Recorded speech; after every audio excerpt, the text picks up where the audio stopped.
Is that as low as you can go? Okay, thank you. Hello, is that as low as you can go?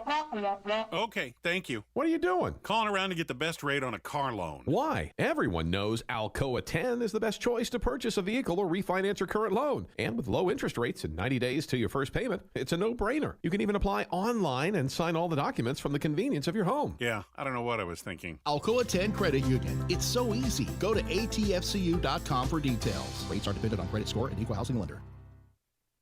Top 100 barbecue restaurant Dead End BBQ is a no-brainer when you are craving the smoky flavor of quality Q. Dead End makes it easy to enjoy their fantastic menu with online ordering from Chow Now for pickup.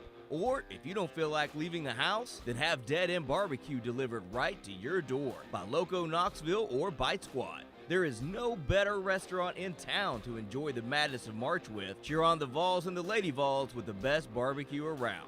Check them out online at deadendbbq.com. Dead End BBQ. The search is over. JC's Tree and Landscaping Service specializes in quality tree work done at an affordable price. Trimming and removing trees are their specialty. They also offer other services like land clearing, stump grinding, crane services, and all of your basic landscaping needs for both commercial and residential. JC's will give you a free estimate and beat any written quote by a competitor to guarantee that you get the lowest price around. Don't risk your land with a fly-by-night service. JC's Tree and Landscaping is licensed and insured. Give them a call at 865-599-3799. Deep down the middle's got his man, and he's gone. Jason Swain, touchdown. It's time for the Swain Event with your host, Jason Swain. My man. Real sports talk for the real sports fan. All you chumps are gonna bow when I whoop him. It's time for the Swain Event, fueled by Dead End BBQ. Give me 2 claps and a Ric Flair.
Swain Event, SwainEvent.com, fueled by Dead End BBQ, top 100 barbecue restaurant in America. 4 minutes past the top of the hour, and it is a beautiful, beautiful Tuesday. Thank you for listening to the Swain Event wherever you're listening from, and I appreciate making the Swain Event part of your morning. Ben McKee, Jason Swain, live from the Low T Center studio. Hour 1 is brought to you by Hiller Plumbing, Heating, Cooling, and Electrical. 865-255-03 is the number to the Irish Networks hotline. Man, forget the tournament. Except, good job, Michigan. Go Blue. Juwan Howard, yes. That's how you do it, Michigan. I've always been a Michigan fan. Love y'all. You realize who the Lady Vols played today, right? Oh, I know. And you For now. And you're saying go Blue on game day. No, go Blue for 3 hours, and then after 10, I'm back on. Let's go Lady Vols. Let's go Lady Vols. But the men's team, thank you. This is so unlike me. It's so unlike me. How is being petty unlike you? Because I normally just root for people's success, and I feel like, hey, if Tennessee takes care of their business, I don't really care what else is going on. There's certainly times when somebody else winning or losing directly affects Tennessee, getting into maybe the SEC East. getting into the SEC championship from the SEC East, backing in that way, or seeding in basketball, something like that. It has nothing to do with it right now. I'm just bitter. I'm freaking bitter, man. I couldn't tell. I'm bitter. I want every team that beat Tennessee, I want them all to lose. Maryland, you're worthless. You're worthless, Maryland. You're not worth anything. Shut down your school. You're terrible. You're worthless. I picked Bama anyways against Maryland. UCLA, you're up next. Can you handle business, UCLA? We're counting on you. We're counting on you, UCLA. Let's get it. Let's go, UCLA. Michigan, good job. Good job, Michigan. Get LSU up out of here. Get Will Wade's face off the TV. Good job, Michigan. Love it. Love it. It's going to be the Zags and the Baylor, ain't it? In the championship game. I don't care who it is as long as it is not Alabama. Yeah, it's going to be Gonzaga and Baylor in the championship game. And I need Florida State to win one more round so they can advance to face Bama and eliminate Bama. Yeah, Florida State, Michigan. It'll be a fun game. I do have this side okay. I have Michigan and LSU. I had Michigan against Florida State in the Sweet 16. So this side doesn't look like a war zone. I do have Florida State advancing to the Elite Eight, but I had Texas beating Bama. But Texas peed down their leg against Abilene Christian, so never mind. My left side now looks like a war zone after Iowa decided to not show up against a team that had not even played in the NCAA tournament yet. Oh, yeah, they marked that. Yeah. So my bracket is completely done. I had Iowa and Illinois in the championship game. Oh, yeah, that side's messed up, too. Because eliminated. I had VCU beating Oregon, so that side's all jacked up. It's all jacked up. I almost got the Michigan LSU game right. I picked LSU to beat Michigan, and it was looking like they were going to there until the last 3, 4, 5 minutes. Michigan really turned up the heat there at the end of that game and put the clamps on LSU defensively. And I don't know if it was as much a result of putting the clamps on defensively as it was just turning up the heat on offense. It seemed like Michigan could not miss over those last 5 minutes. So although I wanted LSU to win just because I picked LSU to upset Michigan on my bracket, I am very happy to see Will Wade going home. Get his face out of here. Very excited to see Will Wade going home. And I just want to make a public service announcement that Indiana basketball, were you watching what Nate Oates did last night? Have you been paying attention to Nate Oates? I think Nate Oates is a tremendous coach. He is the best coach in the country. He's better than Coach K. He's better than Roy Williams. He's going to have 40 years of success in this profession. I don't know how old he is, but he's going to be in the profession for the next 40 years, and he's going to make the tournament every single year. And Indiana, I think Nate Oates would be a tremendous coach for you all to hire. I don't care that he has a $14 million buyout. It'll be more. worth. It'll be worth it in the end. It's going to be more after this season, too. Yes, but if he has 40 years of success at Indiana, how much money is he going to make up in the long run for that $14 million buyout? No, I'm saying it's going to be the buy's going to be more because he's probably going to get a contract extension. I think he signed one already, if I'm not mistaken. Already? Yes. Gracious. I may be wrong on that. I think I remember seeing that, though. I don't know for sure. But Indiana, I think Nate Oates would be a tremendous coach for you to go hire. Would be well worth it. He'd knock it out of the park. Go get him. I feel you, but go get him, hey, man. This team is like the Auburn team. You know, special circumstances. You know, a lot of experienced players that won't be back. We'll see if Nate Oates can reload and do it again. See if he can reload.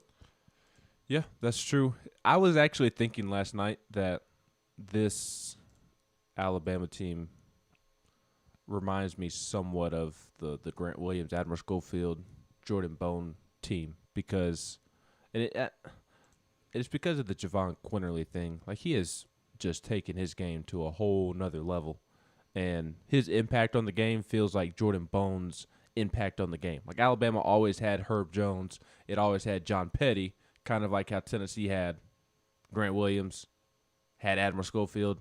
But then when Jordan Bone took his game to another level, his junior year, Tennessee's team took it to another level. And Javon Quinterly has taken his game to another level. Mark Turgeon talked after the game how he just controlled the game, he being Javon Quinterly, and how Maryland could not keep Javon Quinterly in front of him. And those comments kind of reminded me of Jordan Bone and how Jordan Bone elevated Tennessee's play as a team when he was able to take over, and it feels like Javon Quinterly is having that same impact, as he should, being a former 5-star that transferred from Villanova. So, worthless Maryland. Do you find Alabama fun to watch? Like their brand of basketball? Because I was talking about this with my buddies. And your Bama buddies? No, these are actually guys I went to school with at UT fans. And one of them was saying that Bama plays a fun brand of basketball, which I acknowledge that they do, but I don't find joy in watching a fun brand of basketball if the name Alabama is across their chest. Like it eliminates all fun for me. If you took Alabama's roster and put them in Maryland's uniform, then okay, I would think Maryland plays a fun brand of basketball. What's your question? Do you find joy watching Alabama play basketball? Is my question. Like from a basketball style standpoint, because technically they do play a fun style, but again, the fact that they have Alabama across the chest just completely eliminates that from me. That's the only reason why I don't find joy watching them play, but they do play a fun brand of basketball to watch. Okay, thank you. Yeah. I was trying to communicate that to my buddy last night, and he was like, but it's a fun brand of basketball. I was like, I don't care. Alabama is on the front of their jersey. It's like watching Alabama football this past year and them throwing bombs and, every receiver eating, like as a football fan who played receiver at the college position, you like watching their offense, but it's Alabama, so you didn't find joy watching them be successful. So, yeah. Anyways, I'm going to talk about – thanks for nothing, Maryland. I know, man. Worthless. All right, Lady Vols. Let's get it. Let's get it. Tonight, 5 p.m. or today, 5 p.m. because it doesn't get dark until 8 o'clock, which I love. But Michigan, Maryland, Lady Vols tonight versus Michigan at 5 p.m. So when you want something done right, the ladies got to handle it. Mm-hmm. Man, we can't do anything right. We mess up everything. Everything. We supposed to be in the Sweet 16 or at least in playing the second game, but we didn't do that. And so now it's up to you, Lady Vols. It was always up to you. Felt like this Lady Vol team had a opportunity to go deeper than the men's anyways, just because of the competition that's in the women's tournament. It's not as great as it is with the men. There's not a lot of parity. Yes, I was looking at the women's bracket last night after the final game of the first round concluded, and was just looking at the second round games, and there were very few upsets in the first round. It was practically all chalk. Arkansas was actually upset. Chelsea Dungy and that Arkansas women's team that beat UConn was upset by Wright State in the first round yesterday. You had Belmont, the Lady Bruins. They won their first tournament game ever, upsetting Gonzaga. That was a 12-seed, 5-seed matchup. But I think there were two other upsets. I have not watched a lick of the NCAA women's tournament outside of the Lady Vols game. I will end up watching the women's tournament, but I typically don't tune in until Elite Eight, Final Four, championship game because, like you just said, Swain, there's not a ton of parity, and the fact that there are only 3 or 4 upsets in the entire first round proves my point. I mean, it is completely all chalk. Texas A&M almost lost. They had a scare. They barely beat Troy 84-80, and A&M is a 2-seed, almost had a 1-seed in the women's basketball world. People were kind of surprised that A&M did not get a 1-seed. So hopefully the Lady Vols can handle business. They are the higher seed, so the trend of not a ton of upsets is in favor of the Lady Vols right now. And I think it's also pretty remarkable that the Lady Vols are going further than the men's team because the men's roster is flawed. The women's roster is still flawed from Holly Warlick, and they've suffered worse luck this season than the men's team has because they're doing this, even though they have Renee Davis, even though they have Ray Burrell balling out. Those two are absolute buckets. They're doing so without two of their starting five to start the season, and Marta Suarez, who is out for the remainder of the year with an ankle injury, and then Kian Green, who she's been out for a while now, but she suffered a torn ACL earlier in the year, and she was one of the starting post players. So the fact that Kelly has this team on the verge of going to the Sweet 16 without two of her starters and practically 6 or 7 ladies that she relies on, a short rotation because of roster issues dating back to the Holly Warlick era and the 2 injuries that I mentioned. It's pretty remarkable. She's done a great coaching job this year, and I hope it pays off with a trip to the Sweet 16. Yeah, if Tennessee beats Michigan, they'll probably face Baylor. And, Baylor's been a juggernaut in the women's game the last decade for sure and beyond. So it's going to be a tough road for the Lady Vols, but they got size, they got experience, and they got 2 players that can go out and kind of create their own shot. So be fun to watch those ladies compete at a high level and bring some hardware home because the men – not worth anything. Nothing. But there is a possibility for Rick Barnes to completely flip the roster. Let's go. Completely flip the roster. It's something that we've discussed needing to happen. He's going to tell some guys to walk, with an assistant coach. Moving on, will players from the roster move on with the new assistant coach? With the new head coach. Will we see that? For Rick Barnes, that would be ideal. That would be the best case scenario. Rick doesn't really have to have a tough conversation. They can kind of read the writing on the wall. It's like, hey, there's a great opportunity for you.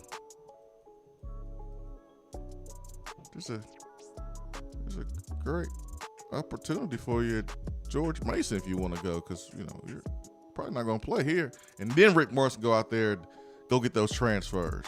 Number 1 transfer, big boy from North Carolina, Walker Kessler. Let's go. A top 25 player, top 20, 15 player, ESPN.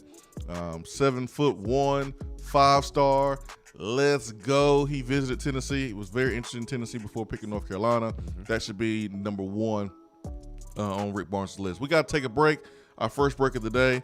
Hour 1 is brought to you by Hiller Plumbing, Heating, Cooling, and Electrical. Right now, Hiller is giving away free vacations for you and your family this month. With every purchase of a new home generator or a new HVAC system, Hiller is giving you a free week-long vacation. Now, new tankless water heaters, when you get one of those, Hiller is going to give you a free weekend vacation, and they'll give you $100 in gas. Choose from over 400 Marriott, Wyndham, Hilton, or Hyatt hotel properties. HappyHiller.com for more details. As always, happy you'll be, or the service is free. Swain Event, stay with us.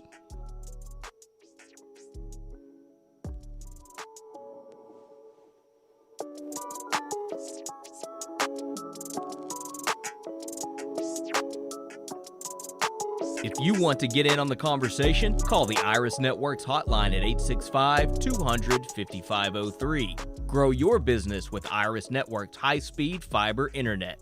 IrisNetworksUSA.com. With smartphones being such an integral part of our daily lives, it is truly an inconvenience when it doesn't work properly. It disrupts the normalcy of our day. When you go into the cell phone store to have it repaired, they just try to upsell you on a new phone. That's why the owner of iDrop, TKL, left those places and opened iDrop. His goal is a happy customer. TKL and the team will listen to what you have going on and work to solve the problem of your broken device in a way that best suit your needs, instead of trying to upsell you on something that you just don't need. They don't just repair phones, they can service your laptop or PC as well as your Mac. Windows 7 support is over, but iDrop can help you transition to Windows 10. They have a 5-star rating on Google with hundreds of positive reviews. Let me say that again. I don't think y'all understand how big this is. They have a 5-star rating on Google. Their customer service really speaks for itself. So if you ever find yourself with a device that isn't performing as it should,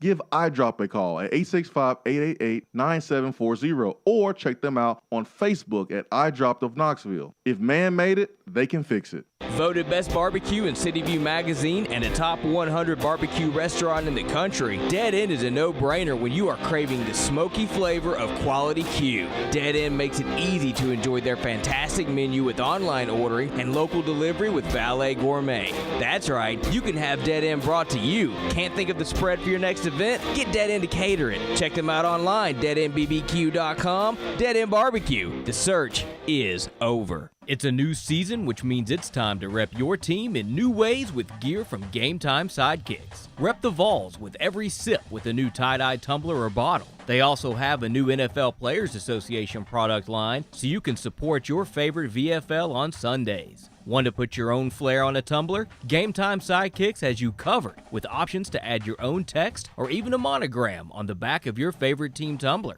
To check out everything that Game Time Sidekicks has to offer, go to GameTimeSidekicks.com. Carry your team with Game Time Sidekicks.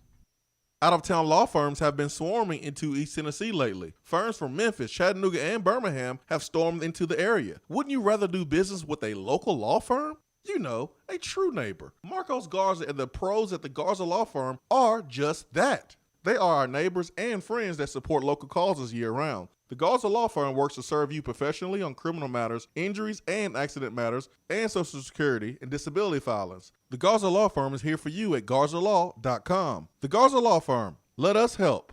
For a replay of each day's Swain Event TV, like us on Facebook.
Swain Event, SwainEvent.com, fueled by Dead End BBQ. Hour one is brought to you by Hiller Plumbing, Heating, Cooling, and Electrical. Ben McKee, Jason Swain here. It is 7:24. It's supposed to be one of the greatest weekends in sports, but it's not felt like it. It's not felt like it. Seeing all these mid-majors winning, I don't like it, man. I don't like it. You like this, Ben? You like these mid-majors upsetting the big teams and taking over? You like this?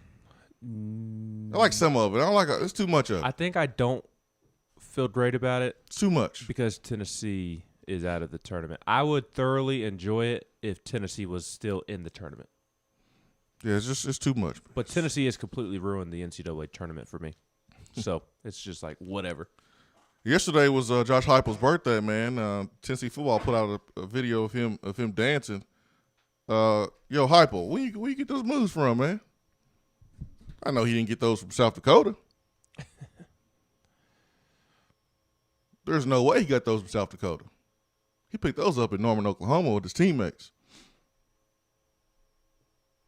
He picked those moves up from his teammates at Oklahoma when he was a quarterback. There's no way he walked in Oklahoma with that type of rhythm. Where he get that rhythm from?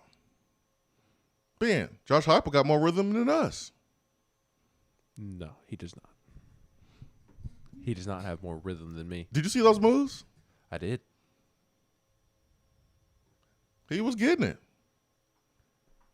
I'm just kidding. He probably does have more rhythm than me. Dancing is not my thing. Yeah, mine either, man. But wow, Josh Heupel, man, with the dance moves. Where did he get those from? Nick Saban's going to be calling him, asking him for tips how to dance in the living room of a recruit. No, he don't need no tips how to get recruits. Josh Heupel need to take the moves to the living room of a 5-star recruit and use those dance moves to get some more players up in here. But maybe that's an Oklahoma quarterback deal because Baker Mayfield, he had dance moves too. He still got them. Yep, Baker can jig on the beat. Man, if Josh Heupel was the coach after Derek Dooley, there'll be so many people eating up everything that Tennessee football puts out. Everything. People will eat up every single thing. But right now, folks are like, all right, well, We'll see. I see what's going on over there. But I'm going to wait and see. And what's crazy is outside of workout videos that every school in America puts out, they haven't really put out a ton of content of Josh Heupel anyways. Yeah, I think they did a good job of branding the players with Tay Talks. That's pretty cool. Yes. But yeah, they're not doing anything that every other school is not doing right now. You're right. So maybe that's on purpose. I don't know. It's not much you can put out. It feels out. different than definitely when Butch took over, but that was more of a play by Butch to get himself out there, and 99% of college football coaches are not like Butch Jones, so you're not going to see Josh Heupel begging the Twitter people to be tweeting out content of him. Jeremy Pruitt, it feels like there was an uptick in content on Pruitt kind of that first summer after spring. Yeah, talking about the guys at Alabama that he coached in the NFL. But then, he never really tweeted. And I wonder if Heupel, tweets his own stuff out because, he's been very active, congratulating Tony Vitello and other sports and doing a good job there being a team player, one Tennessee, but probably a mixture of both, of he tweeting and SID tweeting. Yeah, maybe, but I know who does tweet. Mike Eckler. Oh yeah, he's tweeting. He's on the 1 and 2s for sure. His chili is hot. Yeah, all the time. So as we approach the first day of spring football here, 2 days, the number one topic for Vol fans have been, Henry To'oTo'o. A lot of folks on Twitter excited that he is back, but what does that even mean? And is he back to pack up his stuff and leave? That's kind of the assumption I'm under. Or is he back to give it a try and participate during the spring? Been hearing some conflicting reports on that, and wonder if he's telling different people different things. This is an emotional time for sure. I can only imagine for him. He has his parents that are involved. It's just not totally up to him, just like it wasn't totally up to him when he made the decision to come to Tennessee. For me, it was totally up to me. It was my decision. And it would have been my decision to transfer. It would have been my decision to stay. It would have been my decision to handle the situation the right way, if I was in his shoes. But I was joking with you during the break yesterday. I was like, man, there's something about that culture. Said, man, you gonna listen to Daddy? The Polynesian culture. Because I remember when I was watching the draft with Tua Tagovailoa, and they were at the house, and Tua and Dad, and I think Mom was sitting up front, and Talia and the rest of the family was like in the background, and it looked like they were told, "Sit your butt down. If you get up, you're getting a spanking." And don't say a word. You can tell that Daddy been spanking some booties back in the day. You can just tell. And, man, Dad's run the show. And that's been the case here with what we've seen from To'oTo'o. is, dad's involved. And, I feel bad for Josh Heupel. I mean, it's a heck of an opportunity to be in the head coach of Tennessee. The job doesn't have the shine on it for sure, but it's an opportunity. He's going to make some big money. He's playing in the best conference in the land. But he's not necessarily in the best spot. Like any coach that enters this situation, I don't care if it was James Franklin or Tony Elliott or whoever, you have your most accomplished defensive player taking classes at the university, but he is 2,000 miles away. Like, huh? And you got to recruit him. Mm-hmm. You can't just be like, oh, forget him. You need him desperately. You're either with us or against us. You're either with us or not. Get out of here. If you're not with us, you're gone. You have to kind of finesse the situation and at least have a conversation with them. At least try to get him to give you a chance. You can't afford to be pushing away good players, unless they're going to threaten the culture that you're trying to build. If that's the case, you got to let folks go. Like the guys that got in trouble. That thought it was a smart idea to go break in somebody else's room in the same dorm room that you live in for whatever you're trying to get or do. Like that don't make any sense to me. But anyways, so if you're Josh Heupel and it's truly just a mistake, and young folks being young and dumb, and it doesn't impact the culture you're trying to build. And I can tell already that it's been a change because these guys are actually being disciplined. Mm-hmm. They're actually being disciplined. They're actually being held accountable. And so that's the thing with Toto. He's a good player, but you can't let him threaten the culture that you're trying to build. He has to be with everyone else. And the thing for Henry Toto, you're going to be like everybody else, whether you're at Tennessee or whether you're at Alabama. You're not going to be treated the same way as you was when Jeremy Pruitt was here. You're not going to be coddled. New coaching staff for Tennessee or your new coaching staff for Alabama. Because number one, Alabama doesn't have to treat you that way. They don't need you. They don't need you. You calling them. You want them. So they don't need you. They're going to win with or without you. Tennessee, it's not going to be the same for different reasons because the culture has to be altered. It has to be rebuilt. And you can't do it allowing someone to get special treatment over others. And that's one thing that David Cutcliffe came in day one. It was like, hey, man, everybody's is on the same page. If you don't practice, you don't play. And that was tough because you had me and Aaron Sears that was like, there's times when, hey, we kind of need a couple of breaks during the week.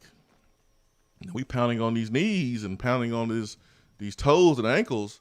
And I know you said that people that don't play all the time or practice all the time won't play, but Coach Cut had to, he kind of had to go against a little bit of what he came in demanding, which is everybody who plays, you are practicing the whole entire time. Well, Coach Fulmer was like, we got some pro prospects that they can miss a drill or two if you need them, if they need to. And so the drills were like individual drills. So the team stuff was important. The team stuff, the 7-on-7 stuff, but the individual drills, you can take a little break. But that's just an example of when a new coach comes in, they're trying to make sure everyone is under the same umbrella. And that's what has to happen for Heupel and Henry Toto. So I'm not really reacting one way or the other about the Henry Toll talk, him being back. Because honestly, he could be back to get his stuff. He could be back to try it out. I'm telling you, I'm hearing different stuff on that. Hearing different stuff. If you're a teammate, how would you feel? Really is the most important thing. It's how the other players in that locker room feels. How they feel. 865-255-03, Irish Networks hotline. Ben McKee, Jason Swain, stay with us.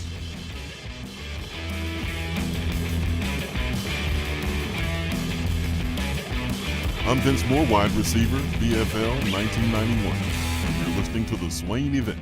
We're here with Dr. Michael Carlson of Tennessee Regenerative Sports Medicine to discuss stem cell treatment and PRP. If you have orthopedic injuries such as shoulder pain, knee pain, Achilles tendonitis, or tennis elbow, you should give them a call. That's right, Jason. We specialize in regenerative non-surgical orthopedics. So we treat damaged tendons, ligaments, and joints by using ultrasound-guided injections with stem cells or PRP. And this form of treatment actually stimulates the body's own reparative process and allows for healing of the damaged tissue. So, Doc, what makes your training different than others? Well, Jason, I've been practicing in Knoxville for 26 years, and I'm certified in interventional regenerative orthopedic medicine through the American Academy of Orthopedic Medicine. So unlike the big seminars that will advertise stem cells, fly someone in for a couple hours to talk about supposed stem cells that you order off of a shelf, then they'll depart, leaving the patient wondering who will be the person injecting me and what their level of training is. At Tennessee Regenerative Sports Medicine, I'm the one doing the procedure, and we're using your own bone marrow stem cells or PRP. So in other words, it comes from you and it goes back to you. So you know exactly what you're getting and know exactly the level of training involved. Tennessee Regenerative Sports Medicine, trsportsmedicine.com. East Tennessee's leader in PRP and stem cell therapy. If you're coming to Knoxville and need a place to stay, do yourself a favor and book a room at Hampton Inn Paper Mill, also known as the Hampton on the Hill. This award-winning property is literally in the top 5% of all Hampton Inn properties. The GM, Stephen Lawrence, is a good old local boy who grew up in the business around Knoxville. He and his staff are always available, always willing to help, and will go above and beyond for their guests. The newest Hampton Inn in Knoxville has clean, affordable rooms, flat screens, fridges, and microwaves in every room. Plus, breakfast is included in every rate. Not to mention, there's also a pool and fitness center on site. If it wasn't so close to amazing restaurants, bars, and shopping, you would never want to leave. At only 6 miles from campus, you're still right in where the big orange action is. Go to HamptonInn.com, search Knoxville, and book your room at the Hampton Inn Paper Mill, or call 865-693-5400. Good morning, Swain Event family. As you already know, I'm your go-to realtor when you are considering buying, selling, or investing in East Tennessee real estate. But did you know I can help all of you listeners in other parts of the country? No matter where you're listening from, there's a good chance I have several Keller Williams real estate partners in your area. I've developed relationships with realtors I know I can trust to help you with your needs. So give me a call, Jennifer Morris, Keller Williams Realty, 865-257-7897, or email me at jennifermorris865@gmail.com. When I made the move to my own studio, I was worried about this. I was worried about that. I was worried about, hey, did I get this piece of equipment? Did I get that piece of equipment? Does that sound good? Does that not sound good? One thing I didn't have to worry about, that was office furniture, because Office Furniture Outfitters met my furniture needs. With a 50,000 square foot facility, they have East Tennessee's largest selection and are the best value for new and used office furniture. Located in Knoxville, it's easy to find everything you need for your new space, including desks, file cabinets, chairs, conference tables, and more. Office Furniture Outfitters is turnkey. They came to my place, we mapped everything out that was needed, they delivered, and get this, set everything up. To learn more about what Office Furniture Outfitters can do for you, log on to ofonox.com. That's ofonox.com.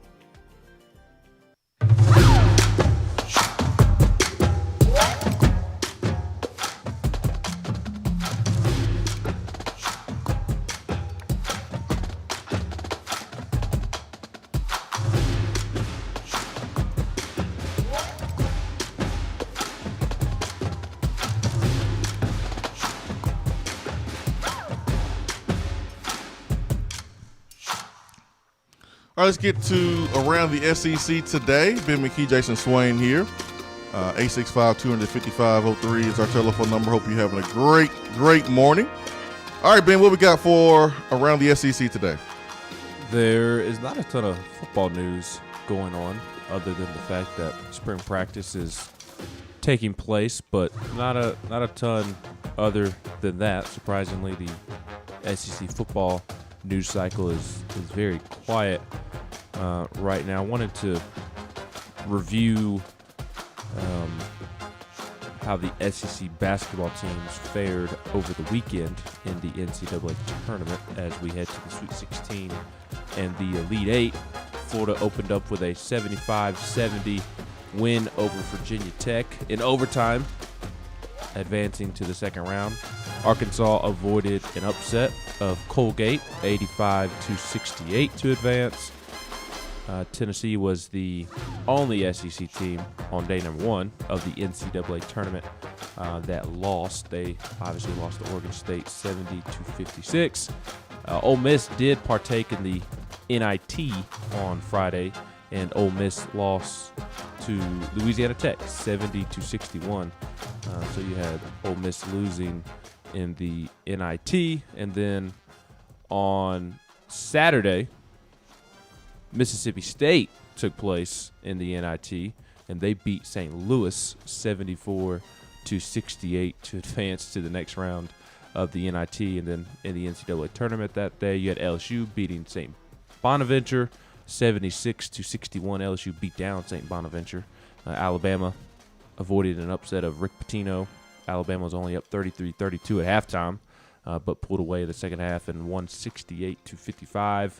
Oklahoma squeaked out a win over Missouri, 72-68. That was a good back-and-forth basketball game from start to finish, honestly. It was 27-26 Missouri at halftime, and Oklahoma outscored Missouri by 5 in the second half to win that basketball game.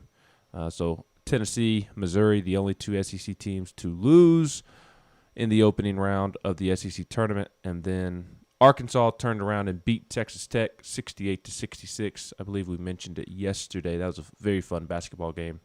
Arkansas moving on to the Sweet 16 for the first time in a long time. And then you also had Oral Roberts upsetting Florida 81-78. Thank you, Oral Roberts. And then the two games last night that we have already mentioned this morning, LSU, Michigan pulling away late to beat LSU and send Will Wade packing. I know SEC fans are just devastated that Will Wade is headed home from the NCAA tournament. And then you had Alabama beating Maryland 96-77, just bombed Maryland there in the second half. So now Arkansas will play Oral Roberts in the Sweet 16 on Saturday at 7:25 p.m. Arkansas has opened as 11-point favorites. And then on Sunday, Alabama will take on UCLA at 7:15 p.m. Alabama has opened up as 5.5-point favorites. So two SEC teams remain in the NCAA tournament, Alabama and Arkansas. Only one Big Ten team. Pac-12 has kind of won the tournament. Pac-12 has all sorts of things going their way. Oregon State, UCLA, Oregon, USC. Did you see the tweet that was going around of Bill Walton picking 5 teams to make the Final Four? Yes, Bill Walton picked 5 teams to make the Final Four. Stay off the weed. Correct. It was Oregon, Oregon State, USC, UCLA, and another team that I forget. He picked all the Pac-12 teams to make the Final Four, and he wasn't wrong. He was more right than I was.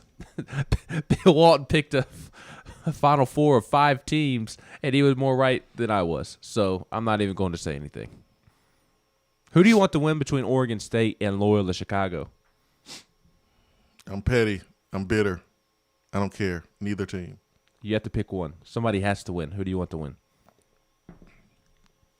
And it goes back to my question that I had on Twitter on Sunday night when Oregon State was playing Oklahoma State. Would you rather see the team that eliminated your team make a deep run, or would you rather see them immediately eliminated? All right, I'm gonna answer your question, man. I'm gonna answer your question. I ain't gonna do you like that, man. I'll answer it. Loyola, Chicago, or Oregon State?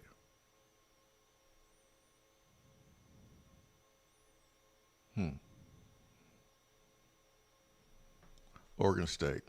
Really? You tired of Sister Jean? God, I'm such a bad person. You are.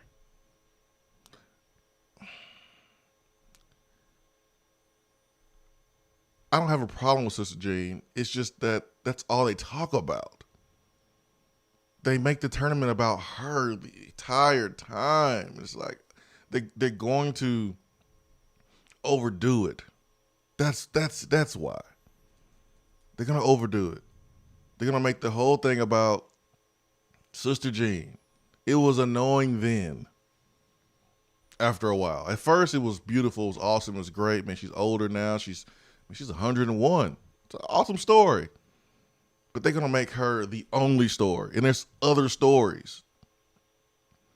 I mean, I saw a story where, a Purdue's player, his mother is the head coach of Notre Dame. That's a cool story, how he grew up around women's basketball. And he grew up idolizing, Skylar Diggins and the Notre Dame Lady Irish. There are other great stories. I just don't want the Sister Jean to dominate all the amazing stories out there that could be told. So, I feel like a bad person. But I'm going to Oregon State if I had to pick one.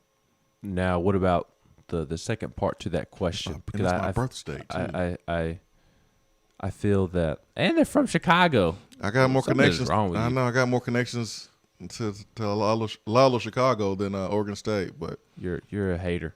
I mean, you wanted an answer, didn't you? Yes. Okay. Now, what about an answer to my second question? Would you rather see the team that eliminates your team immediately lose after beating your team, or would you rather see that team make a run in the tournament? So I know Oregon State didn't immediately turn around and lose to Oklahoma State, but if you had to pick, would you have rather seen Oregon State lose to Oklahoma State, or would you rather them go on a run to the Elite Eight or so? Initially, you feel, you're bitter and you're jealous that that's not your team, but it looks better if you lose to a team that is playing the best and one of the most successful teams in the tournament. It just looks better. So, I mean, if Oregon State can continue to go and it kind of makes the Tennessee loss sting less, even though it stings and still upset that the season went the way it did and, the team didn't play better. But it's like, hey, man, that team is playing hot. It's their destiny. We're in the way. That's how I would look at it. So, to me, it's circumstantial. Depends on the team. Oregon State, I could care less about Oregon State. So I would like for them to go on a deep run and make it look a little bit better that Tennessee lost to a team that went on a deep run. But had Tennessee ran into Kentucky in the tournament, I would have preferred to them to immediately lose. For sure. No, for sure. Can we? No, we can't. I was going to ask you, can we laugh and Florida basketball? And really can't because they played one more game than us and last longer than us. Even though we beat them twice, I don't really know who gets the bragging rights. That goes back to a conversation that we have actually had many times on this show, dating back to the Charlie Burris era when Charlie claimed that the Titans had the bragging rights over the Jaguars in the year the Jaguars went to the AFC Championship game. I don't remember what year that was. 17? Yeah, I don't remember. I think the Jaguars, when they played New England in Foxborough for a chance to go to the Super Bowl, Charlie claimed that because the Titans, I believe, swept the Jaguars that year in the regular season, the Titans had the bragging rights over the Jaguars, despite the Jaguars going much further in the playoffs and making it to the AFC Championship game. And then this past year, Brad and I, my Steelers, swept the Ravens in the regular season, but the Ravens made it a game further than the Steelers. It don't work that way. In the playoffs. Now, I do think mine and Brad's is a little bit different than Charlie's and the Jaguars, because like Brad only went a game further and we won the division. We swept the Ravens, and Brad owes me Dead End BBQ now. So who really won in that matchup? At the end of the day, both of our teams failed based off of preseason expectations. My team won the division and beat his team, and I get free Dead End. So I think I win in that particular situation. But with Charlie and the Jaguars were a game away from going to the Super Bowl, whereas the Titans, I think they lost in the first round of the playoffs that year. I can't remember. Yeah, they definitely came up short. I don't know who has the bragging rights. So like this year with Tennessee, Florida basketball, Tennessee beat Florida 2 out of 3 times. Florida made it a game further in the NCAA tournament. Who has bragging rights? Maybe Florida, because they did it without Keontae Johnson. Yeah, But Tennessee also played in the NCAA tournament without John Fulkerson because of one of Florida's players. I would give Florida the edge on that one, man. I think I would too. Yeah. I would rather go a round further in the NCAA tournament. I don't know, actually. It is Florida. 2006? Florida's basketball team won the championship, but Florida couldn't beat Tennessee. Does it really matter? Does anyone talk about it? No. Tennessee has always been Tennessee fans too. Yeah, Tennessee's always been successful against Florida basketball when they have good seasons. But give me the team result over the head-to-head bragging rights. That's how I look at it. Swain Event, be right back.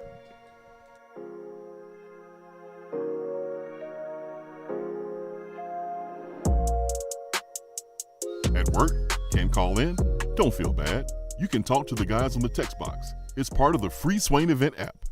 Guys, prioritizing your health now is more important than ever, not only to build your immune system, but to address any chronic health issues you may have. I recommend Low T Center. They exclusively specialize in men's wellness and follow strict medical guidelines for your health and safety. They are one of the leading men's medical providers in the country. Low T Center has reinvented the doctor's visit, making it quick and easy to get all of your levels checked, not just your testosterone.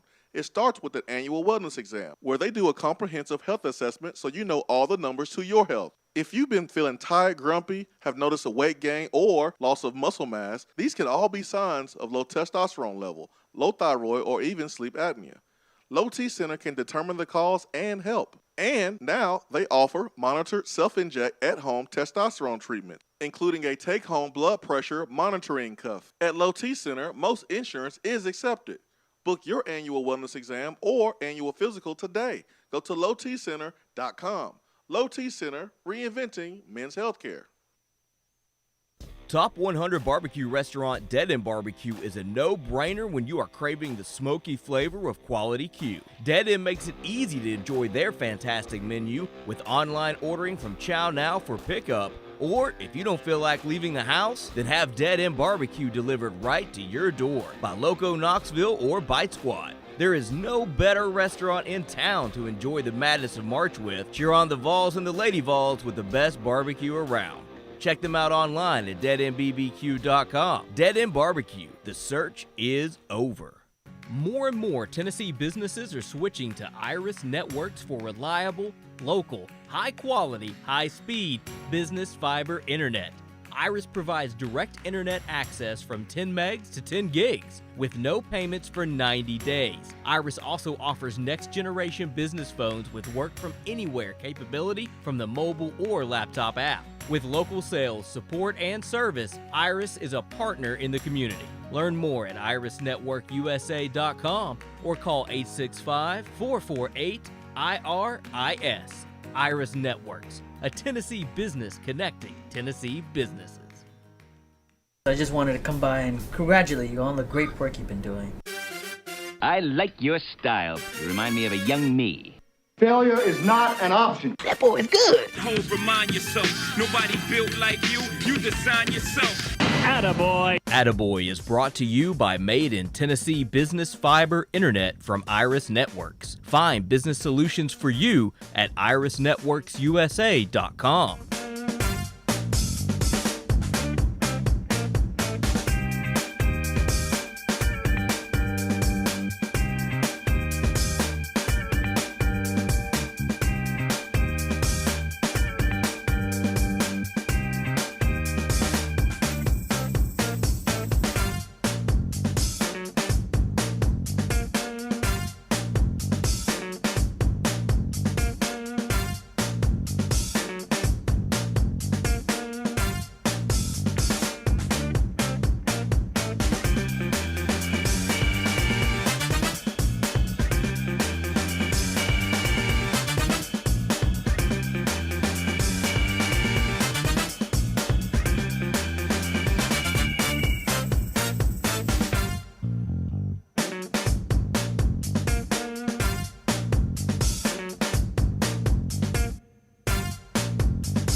All right, it's time for Attaboy here on the Swain Event. Hope you're having a great morning so far. Ben McKee, Jason Swain here. Attaboy is brought to you by Iris Networks, reliable, local, high-quality fiber business internet and voice. 90 days, no payment for business internet. Made in Tennessee for Tennessee businesses. That is irisnetworksusa.com. And today's Attaboy, we stand right here in the Tennessee circle. What we got, Ben? Staying here at Strawberry Plains. I don't know what school this is at, but yesterday was Down Syndrome Awareness Day at this particular school. Again, I'm sorry, I don't know what the school is, but a teacher whose Twitter account says she is from Strawberry Plains, Tennessee, tweeted out a photo of Jordan Bowden coming and visiting, I presume, her class. And she said that we celebrated Down Syndrome Awareness today at school, and look who dropped by.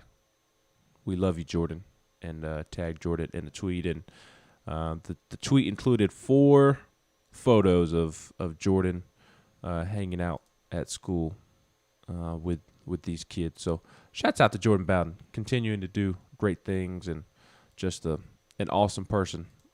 And so easy to root for Jordan Bowden because he does things like this 24/7. That is the one thing that you can not question about Rick Barnes, is he has recruited nothing but great dudes.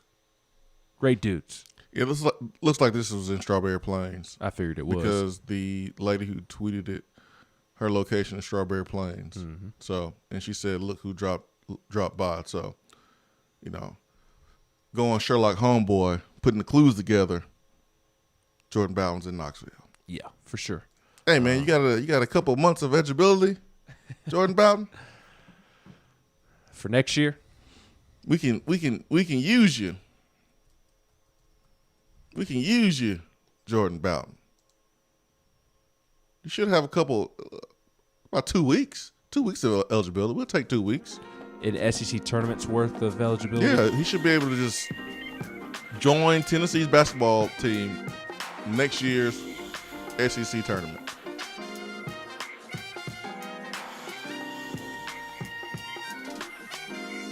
John Morant. Go. They beat the Celtics. Yep.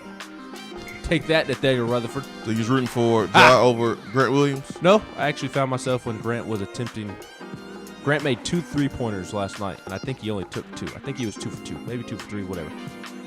Each time he shot the ball, I said, I hope that goes in. I want Grant to do well, but I wanted the Grizzlies to win, and I kind of got the best of both worlds last night. Good for you, man. I'm glad. Better sports fan than you. It is what it is. The Bulls stink. The Bears make terrible decisions. I'm over sports. And forget Loyola Chicago.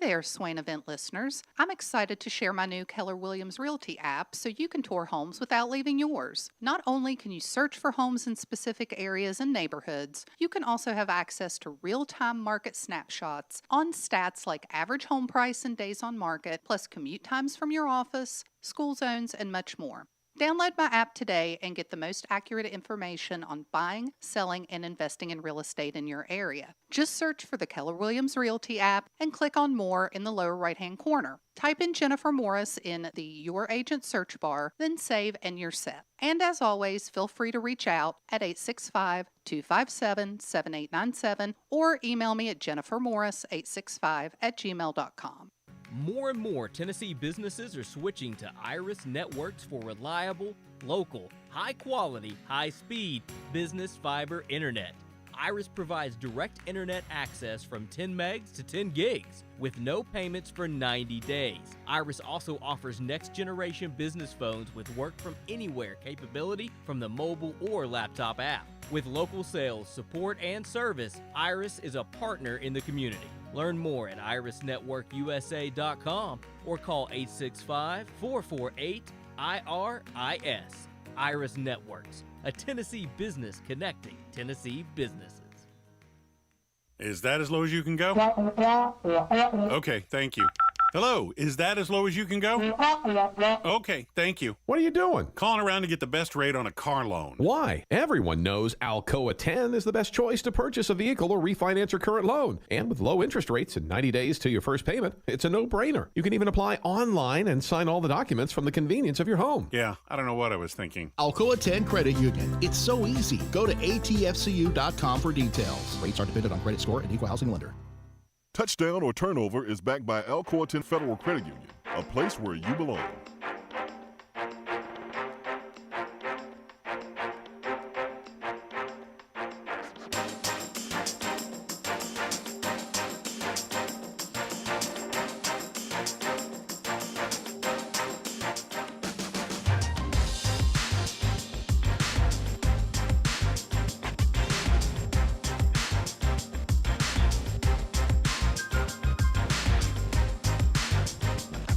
All right, touchdown turnover time here in the Swain Event. Swain Event is fueled by Dead End BBQ. And I'm going to go over here to Bleacher Report, man. This time of the year, Bleacher Report is dominated by basketball, NBA, college basketball, as Bleacher Report is a part of the TNT umbrella. But, man, really good stuff here from Brad Shepard putting together a list of ranking the most disappointing hires in the last 5 years around the country. And number 10 is Joe Moorhead, Mississippi State. Number 9 is Dana Holgerson there with Houston Cougars. Number 8, Charlie Strong, South Florida Bulls. 7, Chad Morris, Arkansas. 6, Tom Herman, Texas.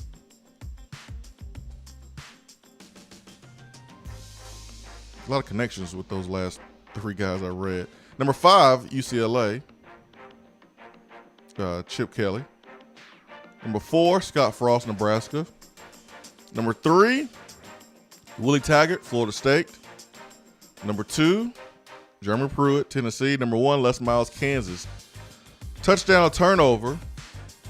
You agree with the top 3 most disappointing hires, which is number 3, Willie Taggart. Number 2, Jeremy Pruitt. Number 1, Les Miles. You agree with the top 3 most disappointing hires in the last 5 years, according to Bleacher Report. Scott Frost was number 4. Can you read me 5, 6, and 7?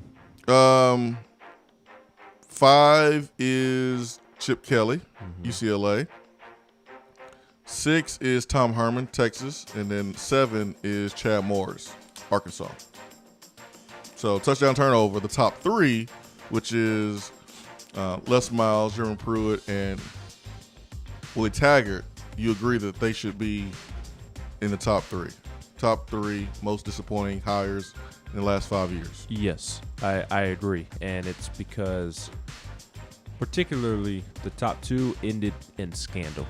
And that takes the cake for me. On top of bad results on the football field, you had a scandal off the field. And Willie Taggart didn't have anything like the Les Miles situation or the Jeremy Pruitt situation, but he also had some storylines kind of not necessarily off the field because it pertained to his football team, but he also had some unfortunate breaks that I guess were self-inflicted, so I don't know how unfortunate. He inherited a mess, and it was too big for him really to clean up. And he only got 2 years. Mm-hmm. But he also had a lot of drama going on amongst boosters and within the players, and so I agree.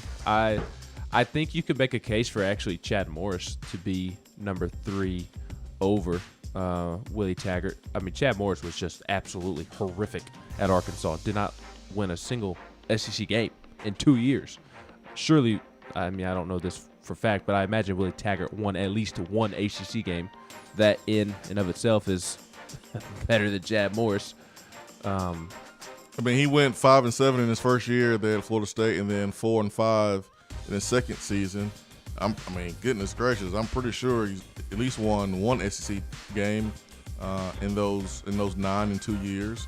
But the biggest thing is that their attendance dropped from 79,560, that's the total capacity, it dropped to 54,000, which was the lowest attendance number in the last 30 years. So that's what gets you fired more than anything. Yeah, but I just kind of keeping it to the top two. I definitely agree with that order. Les Miles is without a doubt worse than Jeremy Pruitt, just because the nature of what Les Miles did is far worse than what Jeremy Pruitt did. Jeremy Pruitt was just a bull in a china shop who got caught being sloppy with recruiting. Les Miles, some questionable character off the field as it relates to how he treated young females. So I say touchdown. I agree. Yeah, I'm going touchdown too, man. Like I sometimes stop and think like Pruitt was fired for cause. I mean, you think about all the things that we heard during the Butch Jones era, and Butch Jones probably could have been fired for cause too. But Pruitt got fired for cause. That's rare for a coach to be fired for cause. And Pruitt was experienced that. And then to add insult to injury, how do you lose money selling your home in a market right now in Knoxville that's made for sellers? I mean, people are paying over and beyond right now in Knoxville for houses. And Pruitt managed to lose on that, man. Pruitt, whew. We're not going to see him in college football for a very, very, very long time. And I think he's going to change the way he handles coaching the game of football because he's not going to be able to operate that way at the NFL level with those pros. He's not. So you got one option: pros or not coach. He can go coach high school ball with Rush Probst. Rush ain't coaching no high school ball unless some team don't care about ethics and don't care about character. And only thing they care about is winning. But maybe JUCO being a head coach like Buddy Stevens can be something that Pruitt can do in the future. But he's screwed, man. He's screwed from coaching college football for a while. And I don't care at all. Yeah. Sorry. Cam Not sorry. Watts on YouTube Lives says, I chose my words incorrectly yesterday when I said critique speaking about Barnes. I was just getting annoyed by the fire Barnes peanut gallery. We are lucky to have him being at football school. Yes. I think a lot of people talk without direction. They criticize without boundary, which the criticism that Rick Barnes has gotten as far as this team's lack of success, this team not reaching their full potential, that criticism is fair for Rick Barnes. But where guys like Cam Watts and myself become annoyed is when people are suggesting that Tennessee needs to get a new coach. Like, that's what I'm like, all right, stop.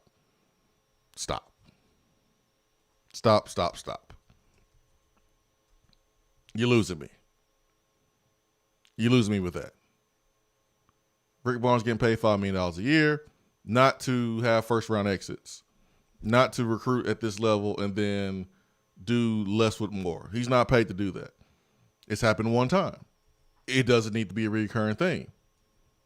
I know the competitor that Rick Barnes is. You don't do this as long as you've done it. You don't win 700 games if you are, not a competitor at a high level. I know that he's going to want to fix it. He has to fix it. He understands that his roster is flawed. I anticipate this roster to be totally flipped. So it happened one time where he did less with more. This is the first time it's happened in Tennessee where he's done less with more. So that's an interesting question because I've mentioned several times, or let me rephrase that. That is an interesting statement because I think you can make the case that he has done less with more than once when you look at the postseason, because I have said multiple times over the last couple of weeks that that team that lost to Loyola Chicago should have gone further.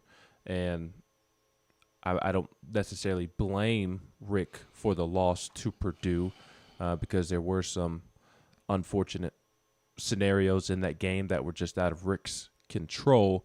That team was better than a Sweet 16 team. They were ultimately ranked number 1 that season. Not that that has anything to do with postseason play, but that I bring that up to point out that team's potential. So I generally agree with you, but I do think you can make the case that this is not the first time that Rick has come up short in the NCAA tournament, because should not have lost to Loyola Chicago, should have gone further than round of 32, the second round, and that next team was better than a Sweet 16 team, and then obviously you should not have lost in the first round this year. So I would actually disagree with that. I do think this is not the first time he has come up short in the NCAA tournament at Tennessee specifically. That Loyola loss, Kyle Alexander didn't play. Then Rick took players that no one else wanted and developed them and turned them into the players that they were at that time. And so he took a bunch of 3-stars and developed them into NBA prospects. This team, he went out and recruited top 25 players, NBA caliber players, one and done. And so he recruited guys at a high level.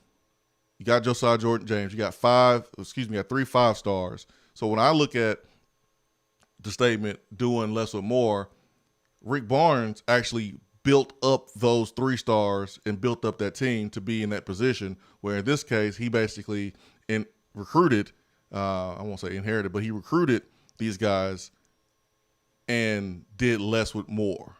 Did less with more talent is what I'm saying. And so those teams were better because he constructed those teams. He built it from scratch. These players are better. So that's how I look at. This is the first time he has significantly come up short. There's no doubt about it. Even with the Loyola stuff, man, that team was good. Loyola team was good, man. I know it was. That team went to the Final Four. I get it, but do you think that Tennessee basketball team was better than Loyola Chicago? No. I disagree. I think it was. Why didn't they win? They wasn't better. Because they didn't play their best basketball that day. Man, that Loyola team was good. They wouldn't have won if they was not good. They probably would have lost to someone else. I'm not saying that. I do think that Loyola basketball team was good. I'm not saying that at all. I also think that Tennessee basketball team was good and came up short in the tournament, regardless of how Rick built the roster. I realized that he did more with perceived less with that crop of players, because like you said, there were a bunch of 2-stars, 3-stars, guys that none of the big schools really wanted. I recognize that, but just because that is true doesn't mean that it is also true that he built up that team to a very good basketball team and it did not perform probably to the level that it should have. That particular basketball team reminds me of the 2015 Tennessee football team that was supposedly a year ahead of schedule. And when you kind of look back on it, that 15 team was probably Butch's best team. Mm-hmm. And it came up short in hindsight. So even though like Rick was maybe a year ahead of schedule, that team in the postseason did come up short. They won the SEC regular season championship after being picked to finish 13th in the league, and they went on to play in the SEC title game in St. Louis against Kentucky and came up short late. Like, that team was good, a good basketball team. It accomplished a lot that year. I'm not going to be one that just absolutely assaults Rick for losing to Loyola Chicago, but I do believe that Tennessee should have beaten that Loyola Chicago team. Both of those basketball teams were good, and Tennessee should have won that game. Yeah, I mean, that's fine. You can say that they should have won that game, but I'm not going to look at that team and say that Rick did less or more when that team was picked 13th. You kind of make my point for me. They were picked preseason to be 13th and shared the regular season championship in the SEC. And then, against Purdue, I mean, listen, when you get to that level, we're talking one play, and really it was one play. It was the Lamonte Turner phantom foul call on the 3-point shot, and then it was missed free throws. I don't look at Rick and go, man, you did less with more. Now, I do look at this team, 1,000% look at this team with 2 NBA prospects and another 5-star in Josiah Jordan-James that will be a pro player. Really 3 NBA prospects with Eve as well. Yeah, well, Eve's going to be drafted in the second round. Yeah, we'll see about Pons, but basically 4 pro players on the team. We can say that 2 lottery picks that will be first rounders this year. Pons, it's a possibility he could be drafted, and then you have Josiah that at some point will be a pro player. And even if Eve doesn't play in the NBA, he'll play overseas for a long time as a professional. He's a pro player. And so that's why I said 4 pro players, because I think whether they play in the NBA or not, I think Tennessee had 4 pro players this year. Mm-hmm. To lose in the first round, the way they did, offense being non-existent, and then the lapses during the season. Yes, this is the first time for me that Rick Barnes has done less with more. And my point is that Rick is going to go and he's going to revamp the roster. He's going to do that. And let's see what happens. Let's see what happens when he does that and the makeup of this basketball team. Brooks Gorman says Steve Forbes to replace Barnes in 3 years would be ideal. I'll say this about Steve Forbes and Rick Barnes. Whenever Rick Barnes retires, it doesn't have to be 3, it doesn't have to be 2, 1, whatever. Like, whenever Rick Barnes retires, and there's no rush for me. There's no rush. As long as you want to be here, Rick, as long as you're competing at a high level, doing those things because you are getting paid $5 million, and that comes with, the contract. You want those results. But as long as those results are favorable, stay as long as you want. But the moment he retires, Steve Forbes, for me, is number 1. What if he has not had success at Wake Forest? Would that change things for you? It depends. Like, if he just totally bombs and loses control of the culture, there's some type of scandal, yeah. But Steve Forbes is a guy that plays style of basketball that we would enjoy, we would like. He's a winner. He would recruit at a high level. He's a fantastic basketball coach. And you know what? He hates Bruce Pearl. And Kentucky.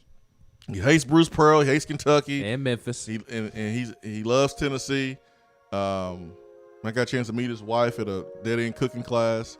So, big fan of the Forbes. That would be my first phone call unless there's some type of scandal or he hasn't won a game or something like that. Wake Forest, that'd be probably a hard sell. But he's a great coach, great person, and will be an ideal fit. And his players love playing for him. Absolutely. But that's a really good point by Brooks. All right, we'll go to the text box here on the Swain Event app coming up.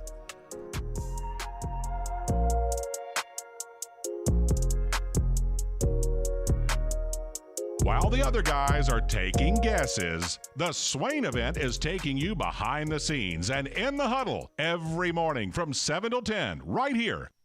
Out-of-town law firms have been swarming into East Tennessee lately. Firms from Memphis, Chattanooga, and Birmingham have stormed into the area. Wouldn't you rather do business with a local law firm? A true neighbor. Marcos Garza and the pros at the Garza Law Firm are just that. They are our neighbors and friends that support local causes year-round. The Garza Law Firm works to serve you professionally on criminal matters, injuries and accident matters, and Social Security and disability filings. The Garza Law Firm is here for you at GarzaLaw.com. The Garza Law Firm. Let us help. Guys, your health right now is more important than ever. I recommend Low T Center. That's where I get my levels checked. It all starts with the annual wellness exam where they do a comprehensive health assessment exclusively for men, making it quick and easy to take care of your health. And now they offer monitored self-inject at-home testosterone treatment. Most insurance is accepted. Go to lowtcenter.com now to book your appointment and make your health a priority. Low T Center, reinventing men's healthcare. When I made the move to my own studio, I was worried about this. I was worried about that. I was worried about, hey, did I get this piece of equipment? Did I get that piece of equipment? Does that sound good? Does that not sound good? One thing I didn't have to worry about, that was office furniture, because Office Furniture Outfitters met my furniture needs. With a 50,000 square foot facility, they have East Tennessee's largest selection and are the best value for new and used office furniture. Located in Knoxville, it's easy to find everything you need for your new space, including desks, file cabinets, chairs, conference tables, and more. Office Furniture Outfitters is turnkey. They came to my place, we mapped everything out that was needed, they delivered, and get this, set everything up. To learn more about what Office Furniture Outfitters can do for you, log on to ofonox.com. That's ofonox.com. When you see the happy face on our truck, you'll be smiling because you'll know that you're in love. At Hiller, we care about your family's comfort all year long. If you get caught without air conditioning this summer, we're offering a free service call with any repair. That's a free service call when we do the work on your HVAC system. Visit happyhiller.com to schedule your appointment today. Call the Happy Face Truck today. You don't have to take an L just because you can't listen to the Swain Event live. You can catch up on the podcast posted daily on the app, online, and on iTunes.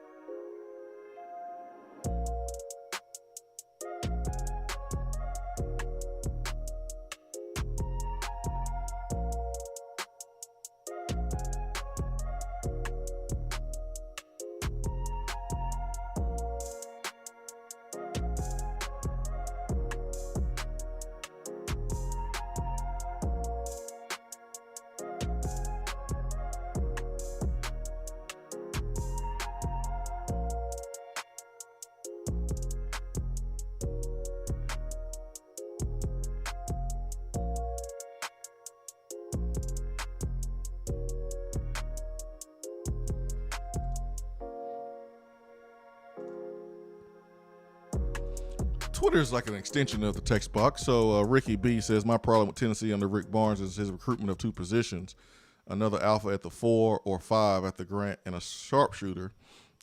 We need two, really. He says, we have had streaky shooters, Turner and Boughton, but that's about it. But the people who say Coach Barnes is wrong, saying he needs a big guy to run his offense through, is totally wrong. Many of the teams still playing has a big guy that they get the ball in their hands and either score or passes out for three-pointer. Well, I mean, having a post presence is important. I think that's what we can agree on, Ricky B, is you got to at least have a presence in the post down low. You may not have to run your offense through your big every single time, but you still want to have a presence. You know, you look at Michigan, and they were able to take advantage of that advantage against LSU yesterday, and you got to win different ways. So if you need to shoot threes and run and do that, you should be able to do that. You know, Tennessee's team 2 years ago, Jordan Bone. If you want to run, we can run. We can run with Jordan Bowden and Jordan Bone and Admiral Schofield. We can run. But if you want to slow it down, we can go into the post too. We can go Grant Williams. We can play different styles. And I think the teams that are left and the teams will advance are teams that can do both. So you want to have a post presence when you need one. If you don't need one, you got to be able to make shots on the outside. And that's, I think, an area that Rick Barnes will address, needs to address, is you need to have a post presence. And you need to have some guys that can make open shots. There was one time Uros had a guy, I mean, he had him pinned. He was sitting right on his lap. Great position. It would have been an easy entry. Person with the ball didn't throw it in. Why? Because they know Uros ain't gonna do anything with it. They know that's not his game. That's not his strength. His strength is coming in for a couple minutes, playing some tough defense, being a big body in the middle, maybe getting a rebound here or there, but getting him the ball in the post with his back to the basket one-on-one, that's not his game. And so the player didn't throw it to him. That has to change. We need to be able to say, all right, this guy's open. He has a player pin. He's sitting on his lap. Base is wide. Hands are wide. Give it to him. Give it to him. Let him face up. Make a move to the basket with his face towards the basket or his back towards the basket. We should be able to get guys the ball at that point on the block and let them go either get fouled or get two. And if you don't have confidence in Uros to do that, they don't need to be in there. And we need to get more guys that you can throw the ball into the post to, and they can either score or the double team comes, they can fan it out and hit the open guy. We need a post presence. Yes. That's what we need. Which we have been lacking. Real good. I want to make a quick side note before getting back to the basketball talk. The Towson football player, Benedict Chisholm Umunukowi, his nickname is Chiz, the Towson football player who has been missing for several weeks now. He's been found. Good. Found in Georgia, and he is in touch with family and is with current members of his family. So that is great news. If anybody has been on social media, I haven't seen it hit national news. I'm sure it has. I don't do a great job of keeping up with national news, quite frankly, but that's been a huge story on social media, trying to find a Towson football player that's been missing, but he's been found. So that is great news. Wanted to pass that along. Walker Kessler would go a long ways towards helping what you were just speaking about. For sure. in the post. And I don't know if Tennessee's going to end up with Jordan Powell and Walker Kessler. Jordan Powell, the transfer from Auburn. And yesterday when you and I were talking about Kennedy Chandler and Jaden Springer and Keon Johnson, in my opinion, that Kennedy will prove to be the best out of the three. And I was looking at ESPN's kind of list of 2022 draft prospects, which is the year that Kennedy will be drafted. Next draft, not this draft. Kennedy was number 15, and right behind Kennedy was Justin Powell at number 16. So Justin Powell would go a long ways towards helping solve a lot of Tennessee's problems at the guard position.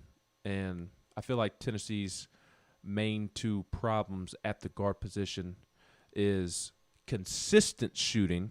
I think Tennessee has shooters. I think Santiago Vescovi is a shooter. I think Josiah is capable of knocking down those shots, as we have seen this year when he was healthy. Victor Bailey Jr. obviously capable of knocking down shots when he takes good shots. It's just a matter of if those three can take a step forward and do it consistently. Powell is somebody that can absolutely do that, and he can handle the basketball, which to me has been Tennessee's second issue at the guard position since Jordan Bone left, is that they struggle to truly find a primary ball handler that can take care of the basketball. Powell isn't Jordan Bone in the sense of he's going to be a true ball handler, but he can handle the ball and he can make plays. If I remember correctly, he averaged 3 or 4 assists in the 10 to 15 games he played at Auburn this year before he suffered that head injury that kept him out the remainder of the season. So he is a knockdown shooter. He can make plays. He can handle the basketball. He would help solve a lot of problems at the guard position. And then Walker Kessler, I don't know the reason that he's transferring from North Carolina. It sounds like it's truly just a numbers thing of North Carolina having a ton of big man and maybe Walker feeling a certain type of way that he did not get a chance to prove what he can do, despite North Carolina struggling in that facet at times this year. But it doesn't seem like it was any other situation than that. And I know Tennessee feels like they have a shot at going out and getting him, and they were in good position to land him coming out of high school, finish number 2, number 3 for him coming out of high school. So if they could land Walker Kessler and Powell, that would be huge. According to ESPN, Duke and Auburn were perceived as the leaders in his recruitment until he took an official visit to North Carolina in late September 2019. So that's what ESPN says. He is from Georgia. So you better believe that Bruce Pearl is going to be on him. better believe that Rick Barnes is going to be on him because he certainly will feel a need here. Yes. So I know what ESPN says. I also know how Tennessee's coaching staff feels, and they at the time felt like they finished just short of landing his services, and they feel like they have a good chance at going out and getting him. They should this go around as well. So hopefully they can go out and land both of them. I don't think this is me overreacting. I truly don't. But if Tennessee could find a way to bring in those two, to add to Kennedy Chandler, Santiago, Josiah, Victor, and Jemai Meshack, I'm not expecting a ton from him offensively as a freshman. I think he's going to be very much like Josh Richardson, probably further along on the offensive end, but I think he's going to be more of a defensive first player when he first arrives. He'll contribute as a freshman. I just don't think it'll be significantly on offense. I think he'll make more of an impact on defense. But you add Walker Kessler and Justin Powell to the mix of kind of the core that you have coming back and Kennedy Chandler coming in, and you're looking at a team that can compete for the SEC. Well, this team has the opportunity to be – I'm telling you, man, the roster could truly be flipped because, I'm just read off the names that are on transfer alert. Drew Pember, Olivier, Corey Walker Jr. didn't play a lick this season. I think he is definitely a transfer candidate. E.J. Enisicki, and I hate that because of his ties with the sister being here. But that was also weird because Rick has already come out and said earlier this season that he was coming back. Yeah, but still. I get it. You got to replace Pons. You got to replace Springer, and you're going to have to replace Keon Johnson. But Devontae Gaines is on there too. So there's about 4 or 5 dudes who are on transfer alert.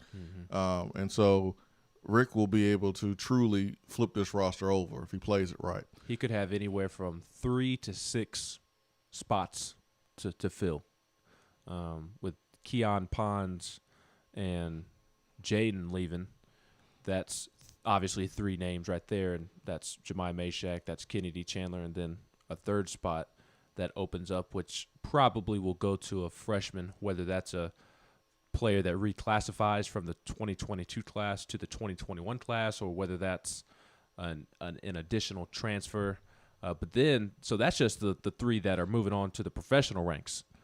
Then you get into the potential transfers, and I think that there will be 2 or 3 guys that leave. So you'll have 2 or 3 spots to bring in transfers, regardless of who they are, whether it's Powell, Kessler, or anybody. You'll probably have 2 or 3 spots to work with in terms of transfers. And I'll also add this, because we haven't brought this particular point up just yet.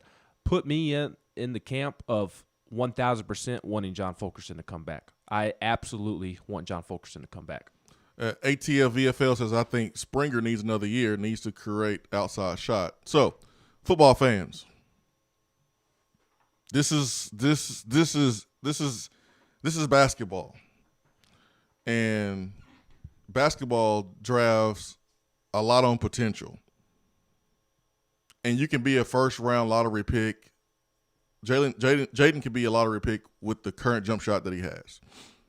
He has a lot of potential.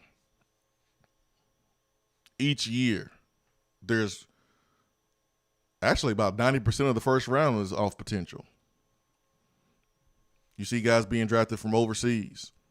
I remember when the Bucks took Giannis, I was like, this skinny dude, what is he gonna play? Who? And then Giannis who? Antetokounmpo, and then he developed into a 2-time MVP. So it's a lot about potential. Like the Bulls drafted a dude that didn't even start at Florida State. It's about potential, and Jaden Springer has a lot of potential. Keon Johnson has a lot of potential. When you look at NFL prospects, and a player hasn't done anything in college, and he hasn't put up a lot of numbers, that's going to maybe hurt him from getting drafted. In basketball, if your ceiling is high, you're good to go. Like Alex Okoro there at Auburn. Like he was he was good, but he didn't like jump off the page all the time at Auburn. But his potential was through the roof, and that's why he was a lottery pick, and that's why he's having a damn good year right now with the Cavaliers. So Springer's out of here. And the plan all along for him has been kind of, as long as it's a first round grade, they're gone. The plan has always been one and done. Yeah, I just don't see Springer come back. No. Chip Payne says, is Jaden leaving with Coach English to George Mason? No, Jaden ain't leaving to go to George Mason with Kim English. If anybody goes with Kim English, it's going to be some of the guys I mentioned, like Devontae Gaines or Pember or Olivier Camwa, guys like that. But Jake Springer's and Keon, man, they going to the league, man. Those guys have a high ceiling, and they have teams willing to pay them a lot of money. And to your point about the potential, Jaden Springer, although I agree with ATL VFL, Springer has some things that he would benefit from coming back for a year. But even though Springer has things to work on, which every player does, obviously, but Springer's more polished right now than Keon is, and because of potential and raw ability and athleticism, there's a huge difference in draft stock right now in Keon and Jaden. Keon's flirting with top 5 pick territory right now because of potential and athleticism and rawness and just how young he is. So even though Springer's further along than Keon is, speaking to what you said about potential, that potential with Keon is through the absolute roof, and he's flirting with top 5, top 10 pick territory. I think it's kind of funny that if you flipped the draft stock, like if Keon was projected as a late first-round pick, I actually kind of think Keon would come back. I think Keon low-key wants to come back to school just because of the type of kid that he is. But, I mean, Rick Barnes would drive him to the airport himself. I mean, you just can't pass up on top 5, top 10 projected lottery pick. Yeah, I haven't seen one publication that has Jaden Springer being drafted in the second round. I can't find that. I know ATL VFL thinks that he's a second rounder. I can't find it, man. And I don't think he's a second round. I think he's a first round guy. And so both guys should leave. You got people are like, he should come back to develop a shot. You know what you can do to develop a shot? Be in the gym all day long because you don't have to go to class. They make these machines that you set up in front of the rim and you shoot the basketball and it spits out the ball to you. And you can literally put up hundreds and hundreds of shots a day if you want to without going to class. That's how you develop a shot. And you get a trainer and you work on your game. And your agent will provide that trainer. And that's how you develop. So they'll develop, but they'll be getting paid while they develop. I think Jaden has a nice shot. I think he just needs to quit settling for that long, contested, free throw, mid-range jumper because the professional ranks are not going to like that shot. They want layups or threes. He'll be good. He's got a pretty stroke. I like his stroke. QC Rodney says Barnes is a poor man's Bobby Cox. Whole lot of regular season wins, but just comes up short in the tournament. Let's see here. Yeah, man, Rick got an answer to that. Chip Payne with UCLA made it this deep in the tournament if Rick Barnes was there. Based on history, Rick Barnes' resume, it's hard to say yeah, to be honest. Jake from Nashville says Kansas doesn't even like football. We have to be number one. We did a touchdown turnover that was from Bleacher Report. They ranked the top 10 worst hires in the last 5 years, and Tennessee's Pruitt was number 2, and Les Miles, Kansas was number 1. The fact that Kansas doesn't like football, to me doesn't matter because it still was a football hire that all it took was some easy vetting, and they wouldn't have made that hire. That's why it was a bad hire. I don't care if Kansas don't like football or not. Too much history. Too many incidents there at LSU where Jeff Long could have made a couple phone calls, could have vetted Les Miles properly. So I think Les Miles, number one, is right for sure. Tennessee obviously didn't do their best job vetting Pruitt enough to know that maybe he wasn't ready to be at this level. But anyways, Always Vol says Henry's dad is messing this all up for him, and his career is sad that his dad can't see this, and he's only hurting Henry right now. Yeah, this I don't think these last couple months have been played well by the Totos, but that's just me. That's just me. John K. from South Carolina says, I think I can tell a difference. We were talking about the different approaches on social media from Tennessee football and the social media team. He says, I think I can tell a difference maybe with the new social media director. Oh, yeah, we got some swag now. We got some, ain't that what I'm supposed to say? Swag? We got some drip. We got some drip now with our social media team, with our content director and assistant director. Now, they do a great job, for sure. They do a great job. I can tell a difference for sure. Go back to the text box here. I hope this offense has rhythm moving down the football field from Landon. Speaking about football. Well, that's what it's all about. That's what it's all about. Is rhythm on offense. 11 guys working together. Timing. Timing is great. A timing is achieved by putting in that work in the spring and the summer, spending time with each other off the football field. All that plays into your offense having rhythm. Daniel says, Swain, you sound like a boomer hating on all the mid-majors. I know. I can handle a few upsets here and there, but nobody's starting to see Loyola Chicago in the Final Four. I ain't trying to see that. I ain't trying to see Oral Roberts in the Final Four. No, I don't want to see that. I'm sorry. And I've been like that. I don't know, man. Something's wrong with me. I don't know why I have this vendetta against smaller schools. Like, I didn't like it when Butler was in the championship game. I want to see Butler win a championship. Well, I don't. I want the big schools to win championship. Maybe I'm wrong. I don't know. Oh, I feel that way. I want more parity, regardless of if it's a mid-major or a Power 5 team that isn't a traditional blue blood. I'm for more parity. I think that's what makes the NCAA tournament better than the college football playoff, is the fact that any team has a chance. Like, I feel you. I'm there with you. There is parity in men's basketball for sure. There's more parity in men's basketball than in college football. There's not one team hitting the Final Four every single year. It's hard to get there. It's hard.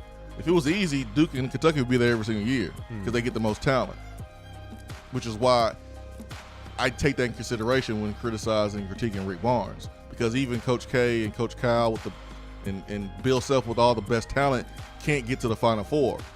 Does that mean they're overrated coaches? No, that means it's hard to get there. So there is parity in this tournament. Daniel wants to see all the small schools in the Final Four. Swain Event, be right back.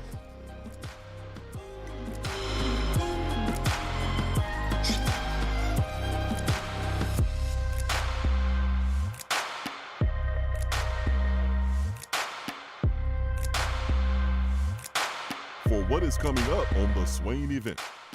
Is that as low as you can go? Okay, thank you. Hello, is that as low as you can go? Okay, thank you. What are you doing? Calling around to get the best rate on a car loan. Why? Everyone knows Alcoa 10 is the best choice to purchase a vehicle or refinance your current loan. And with low interest rates and 90 days to your first payment, it's a no-brainer. You can even apply online and sign all the documents from the convenience of your home. Yeah, I don't know what I was thinking. Alcoa 10 Credit Union. It's so easy. Go to atfcu.com for details. Rates are dependent on credit score and equal housing lender. We're here with Dr. Michael Carlson of Tennessee Regenerative Sports Medicine to discuss stem cell treatment and PRP. If you have orthopedic injuries such as shoulder pain, knee pain, Achilles tendonitis, or tennis elbow, you should give them a call. That's right, Jason. We specialize in regenerative non-surgical orthopedics. So we treat damaged tendons, ligaments, and joints by using ultrasound-guided injections with stem cells or PRP. And this form of treatment actually stimulates the body's own reparative process and allows for healing of the damaged tissue. So, Doc, what makes your training different than others? Well, Jason, I've been practicing in Knoxville for 26 years, and I'm certified in interventional regenerative orthopedic medicine through the American Academy of Orthopedic Medicine. So unlike the big seminars that will advertise stem cells, fly someone in for a couple hours to talk about supposed stem cells that you order off of a shelf, then they'll depart, leaving the patient wondering who will be the person injecting me and what their level of training is. At Tennessee Regenerative Sports Medicine, I'm the one doing the procedure, and we're using your own bone marrow stem cells or PRP. So in other words, it comes from you and it goes back to you. So you know exactly what you're getting and know exactly the level of training involved. Tennessee Regenerative Sports Medicine, trsportsmedicine.com. East Tennessee's leader in PRP and stem cell therapy. Top 100 barbecue restaurant Dead End BBQ is a no-brainer when you are craving the smoky flavor of quality Q. Dead End makes it easy to enjoy their fantastic menu with online ordering from Chow Now for pickup. Or if you don't feel like leaving the house, then have Dead End BBQ delivered right to your door by Loco Knoxville or Bite Squad. There is no better restaurant in town to enjoy the madness of March with. Cheer on the Vols and the Lady Vols with the best barbecue around. Check them out online at deadendbbq.com. Dead End BBQ, the search is over. It's a new season, which means it's time to rep your team in new ways with gear from Game Time Sidekicks. Rep the Vols with every sip with a new tie-dye tumbler or bottle. They also have a new NFL Players Association product line, so you can support your favorite VFL on Sundays. Want to put your own flair on a tumbler? Game Time Sidekicks has you covered with options to add your own text or even a monogram on the back of your favorite team tumbler. To check out everything that Game Time Sidekicks has to offer, go to GameTimeSidekicks.com. Carry your team with Game Time Sidekicks. There are articles and news stories that you read about the things that people do. And when you're reading those and you start to shake your head, you start to scratch your head a little bit. You get confused. You don't understand why. You start to ask questions. But really, there's only one question that matters. What is that question, you may ask? For what?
Pensacola, Florida, here we come for today's For What.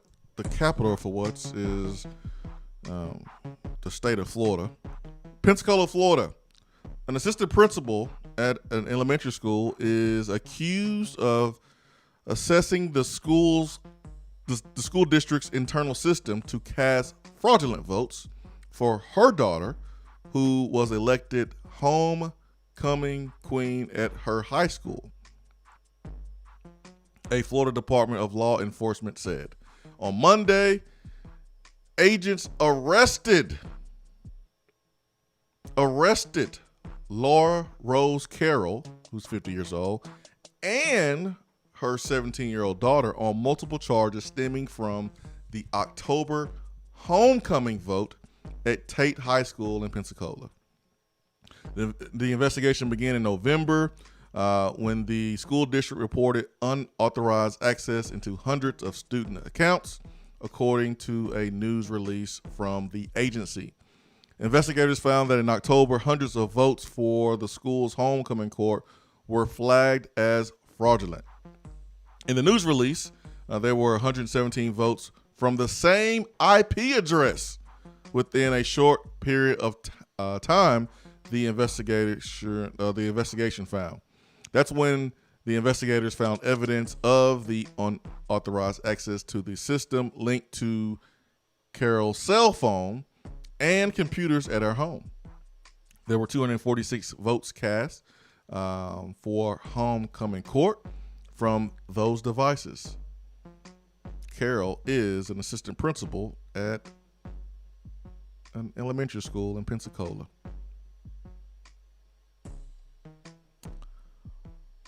She was booked in a jail. Bond was set at $8,500.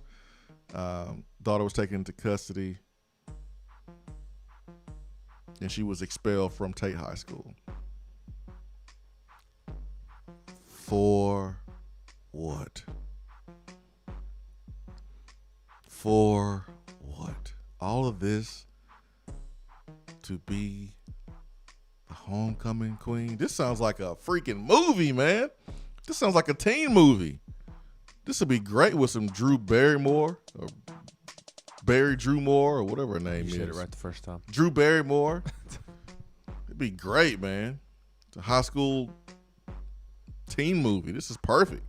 But yeah, they get it for what? Mom, get it for what? Big time for what? You don't think that stuff is going to be tracked back to you? Big time for what? All right, going back to the text box this morning.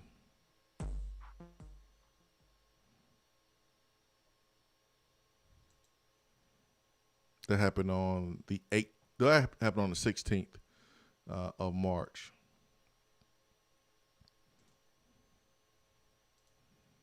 John K., you think I care?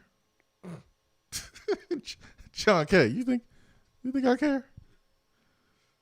Cashville Vol says, I want to see all the mid-majors win.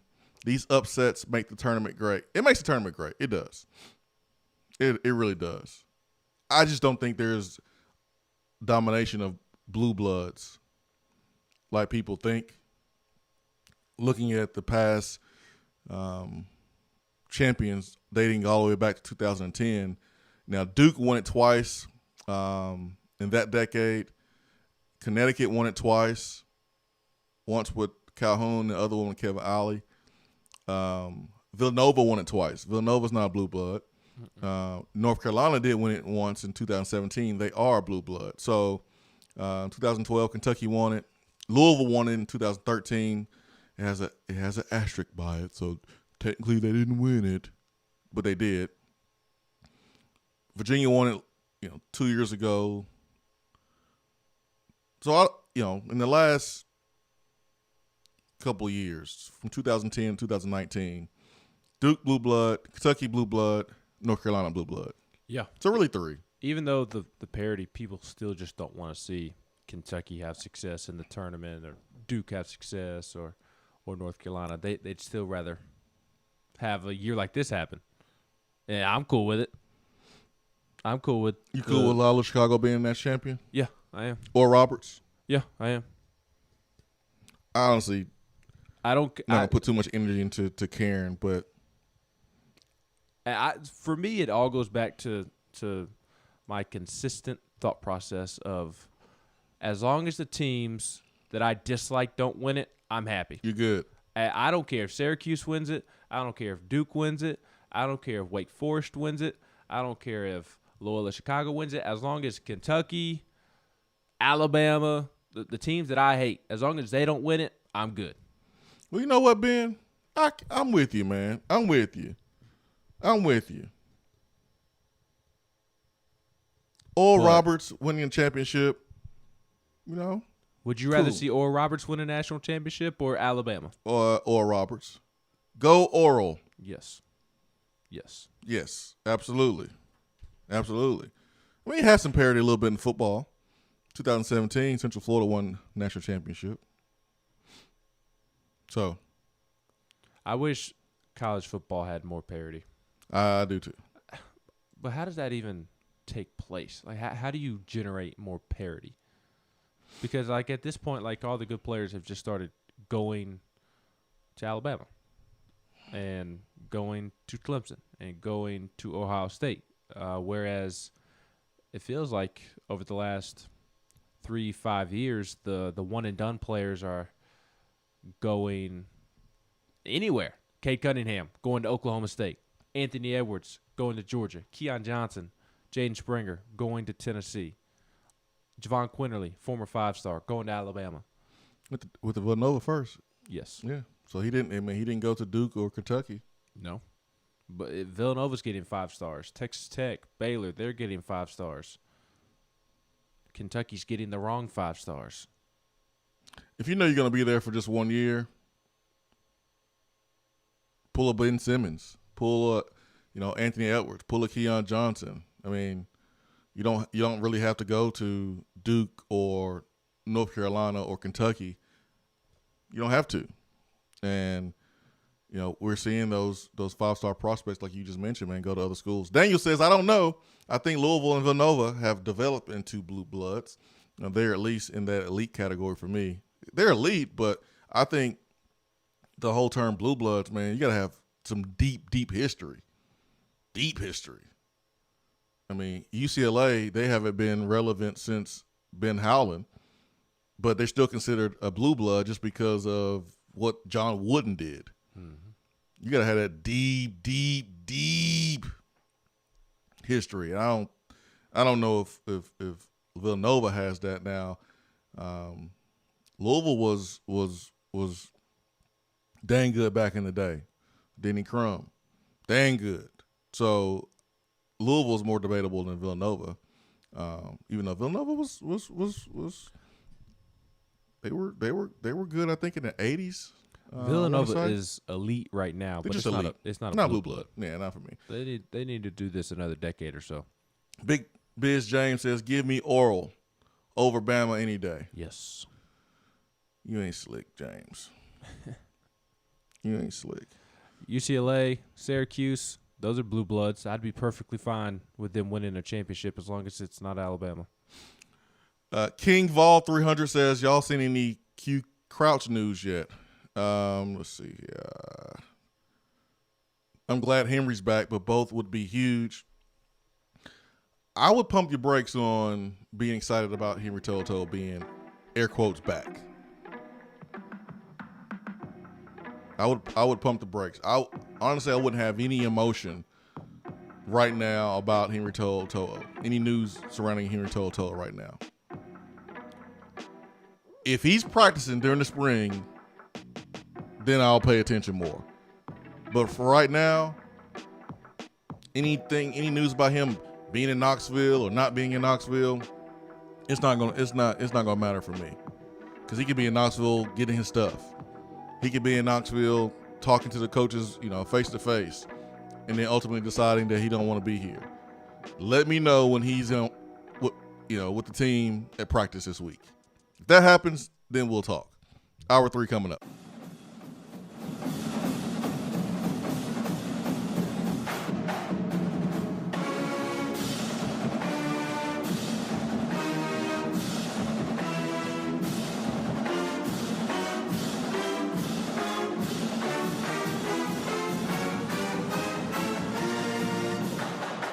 Hour 3 of the Swain Event is brought to you by the Low T Center and lowtcenter.com.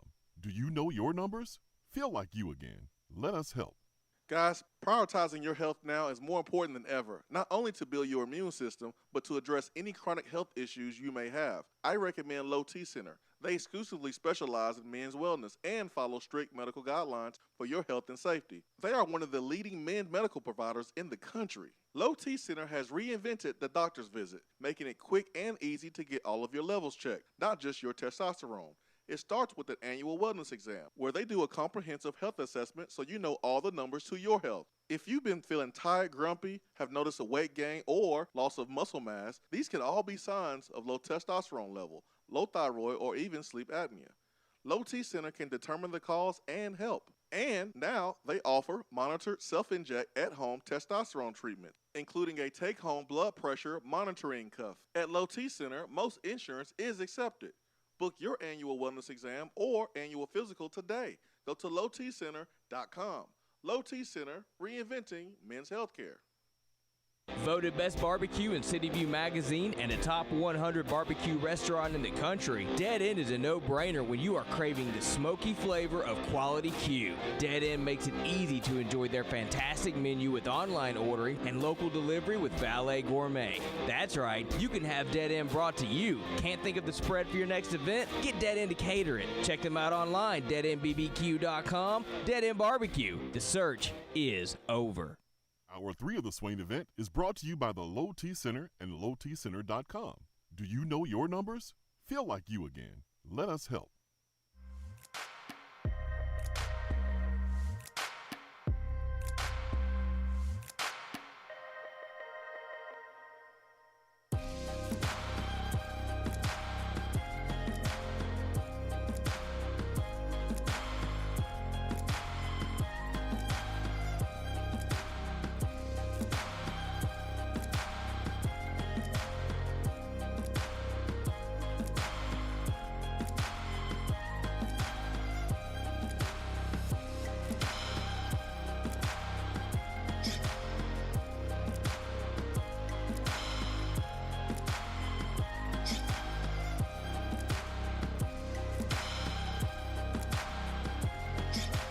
Facebook Live. Bob says, good morning, fellas. Go Lady Vols. Dale, good morning. Anthony, go Lady Vols.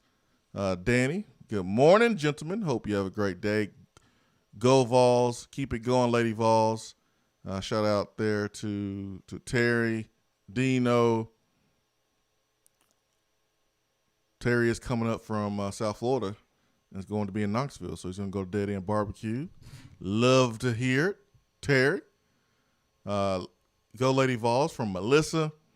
Go Lady Vols. Bring us back another championship from Chip. Ryan, good morning, guys. Best show out there. Thank you, Ryan, for that. Make sure we address all of our comments and questions before we get Austin Price in here in about 10 minutes.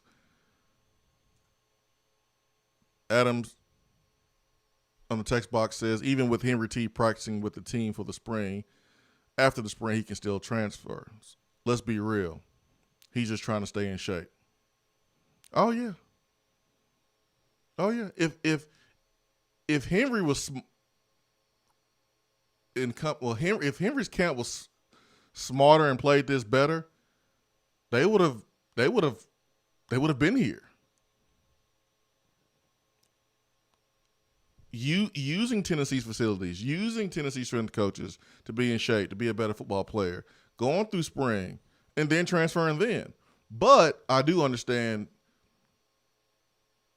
how it's hard to do something if your heart's not in it. If your heart's not in Knoxville, you don't really want to be a Tennessee Volunteer, it's going to be really hard to get up at 5 in the morning, put in extra work and do all those things. Unless your mindset is right.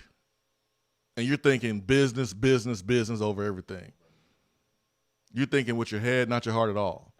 If you're thinking 1,000% business, which I pretty confident I can say that I'm pretty sure it was a business decision for him to pick Tennessee in the first place.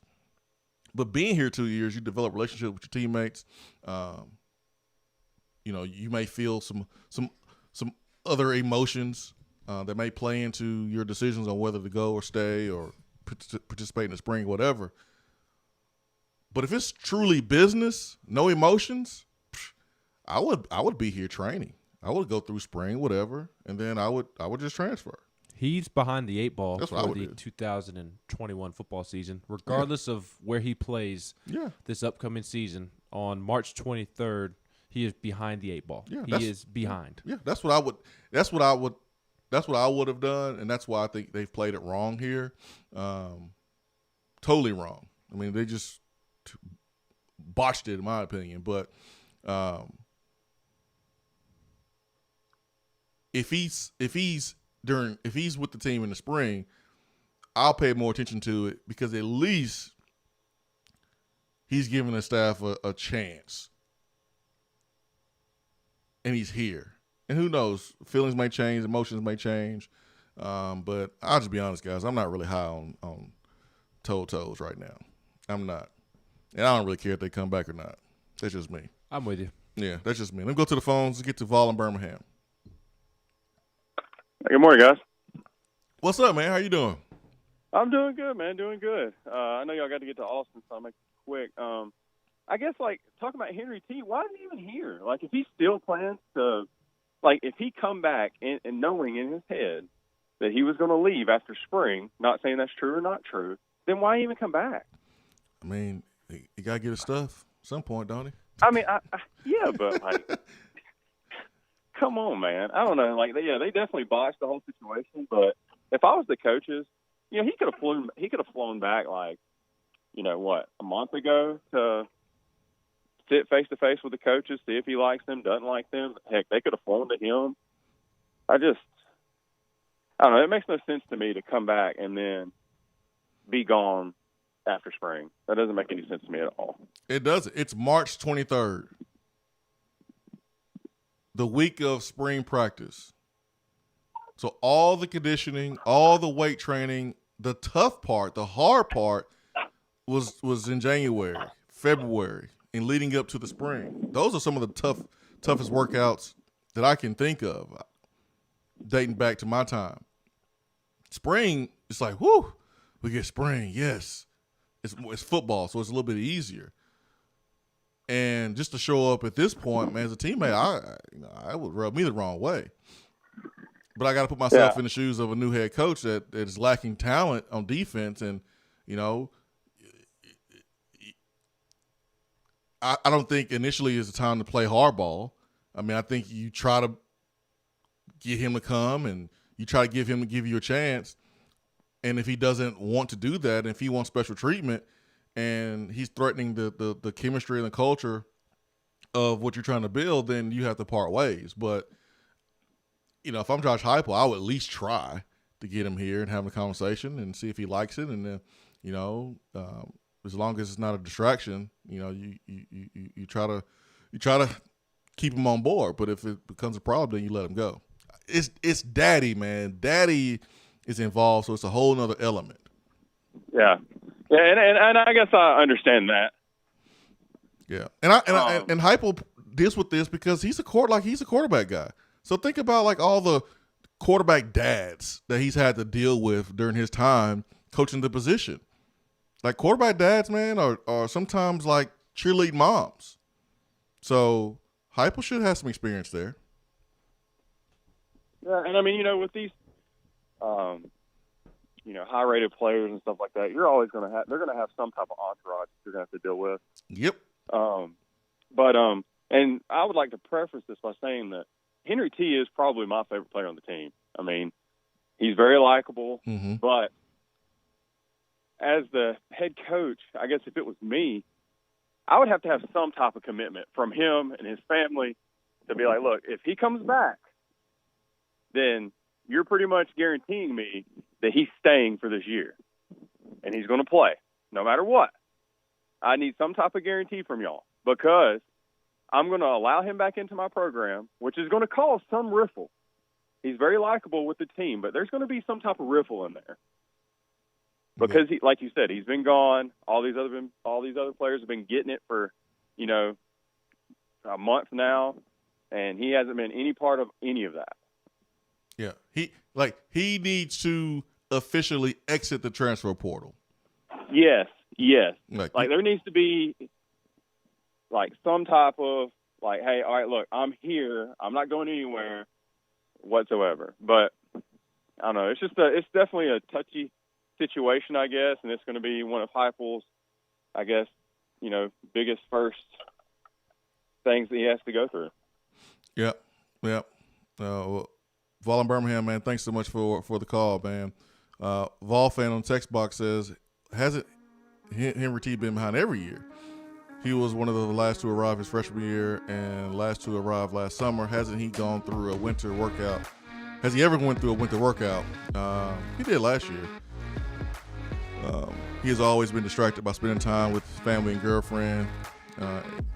It has all definitely hindered his progress as a player over the last 2 years. At this point, I prefer he goes somewhere else. Give the young guys a chance to step up. What young guys? We don't have any young guys.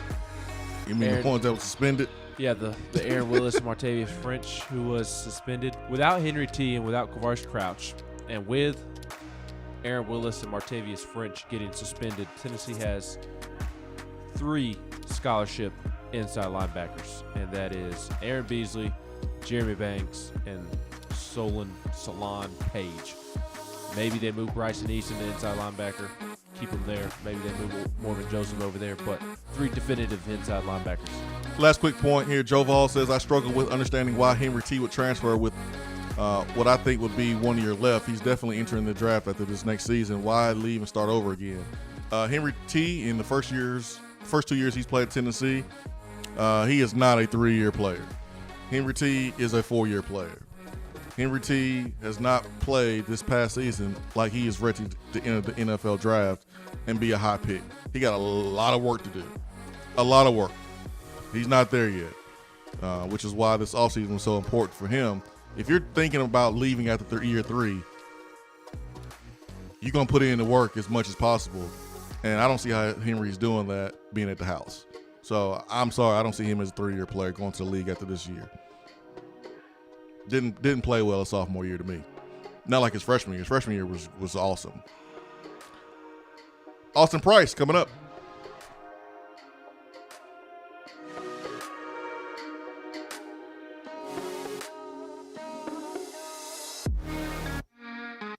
Hour 3 of the Swain Event is brought to you by the Low T Center and lowtcenter.com. Do you know your numbers? Feel like you again. Let us help. Guys, prioritizing your health now is more important than ever, not only to build your immune system, but to address any chronic health issues you may have. I recommend Low T Center. They exclusively specialize in men's wellness and follow strict medical guidelines for your health and safety. They are one of the leading men's medical providers in the country. Low T Center has reinvented the doctor's visit, making it quick and easy to get all of your levels checked, not just your testosterone. It starts with an annual wellness exam, where they do a comprehensive health assessment so you know all the numbers to your health. If you've been feeling tired, grumpy, have noticed a weight gain, or loss of muscle mass, these can all be signs of low testosterone level, low thyroid, or even sleep apnea. Low T Center can determine the cause and help. And now they offer monitored self-inject at-home testosterone treatment, including a take-home blood pressure monitoring cuff. At Low T Center, most insurance is accepted.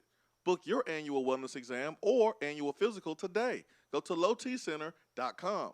Low T Center, reinventing men's healthcare. If you want to get in on the conversation, call the Iris Networks hotline at 865-200-5503. Grow your business with Iris Networks high-speed fiber internet. IrisNetworksUSA.com. Out-of-town law firms have been swarming into East Tennessee lately. Firms from Memphis, Chattanooga, and Birmingham have stormed into the area. Wouldn't you rather do business with a local law firm? You know, a true neighbor. Marcos Garza and the pros at the Garza Law Firm are just that. They are our neighbors and friends that support local causes year-round. The Garza Law Firm works to serve you professionally on criminal matters, injuries and accident matters, and Social Security and disability filings. The Garza Law Firm is here for you at GarzaLaw.com. The Garza Law Firm. Let us help. It's a new season, which means it's time to rep your team in new ways with gear from Game Time Sidekicks. Rep the Vols with every sip with a new tie-dye tumbler or bottle. They also have a new NFL Players Association product line, so you can support your favorite VFL on Sundays. Want to put your own flair on a tumbler? Game Time Sidekicks has you covered with options to add your own text or even a monogram on the back of your favorite team tumbler. To check out everything that Game Time Sidekicks has to offer, go to GameTimeSidekicks.com. Carry your team with Game Time Sidekicks. JC's Tree and Landscaping Service specializes in quality tree work done at an affordable price. Trimming and removing trees are their specialty. They also offer other services like land clearing, stump grinding, crane services, and all of your basic landscaping needs for both commercial and residential. JC's will give you a free estimate and beat any written quote by a competitor to guarantee that you get the lowest price around.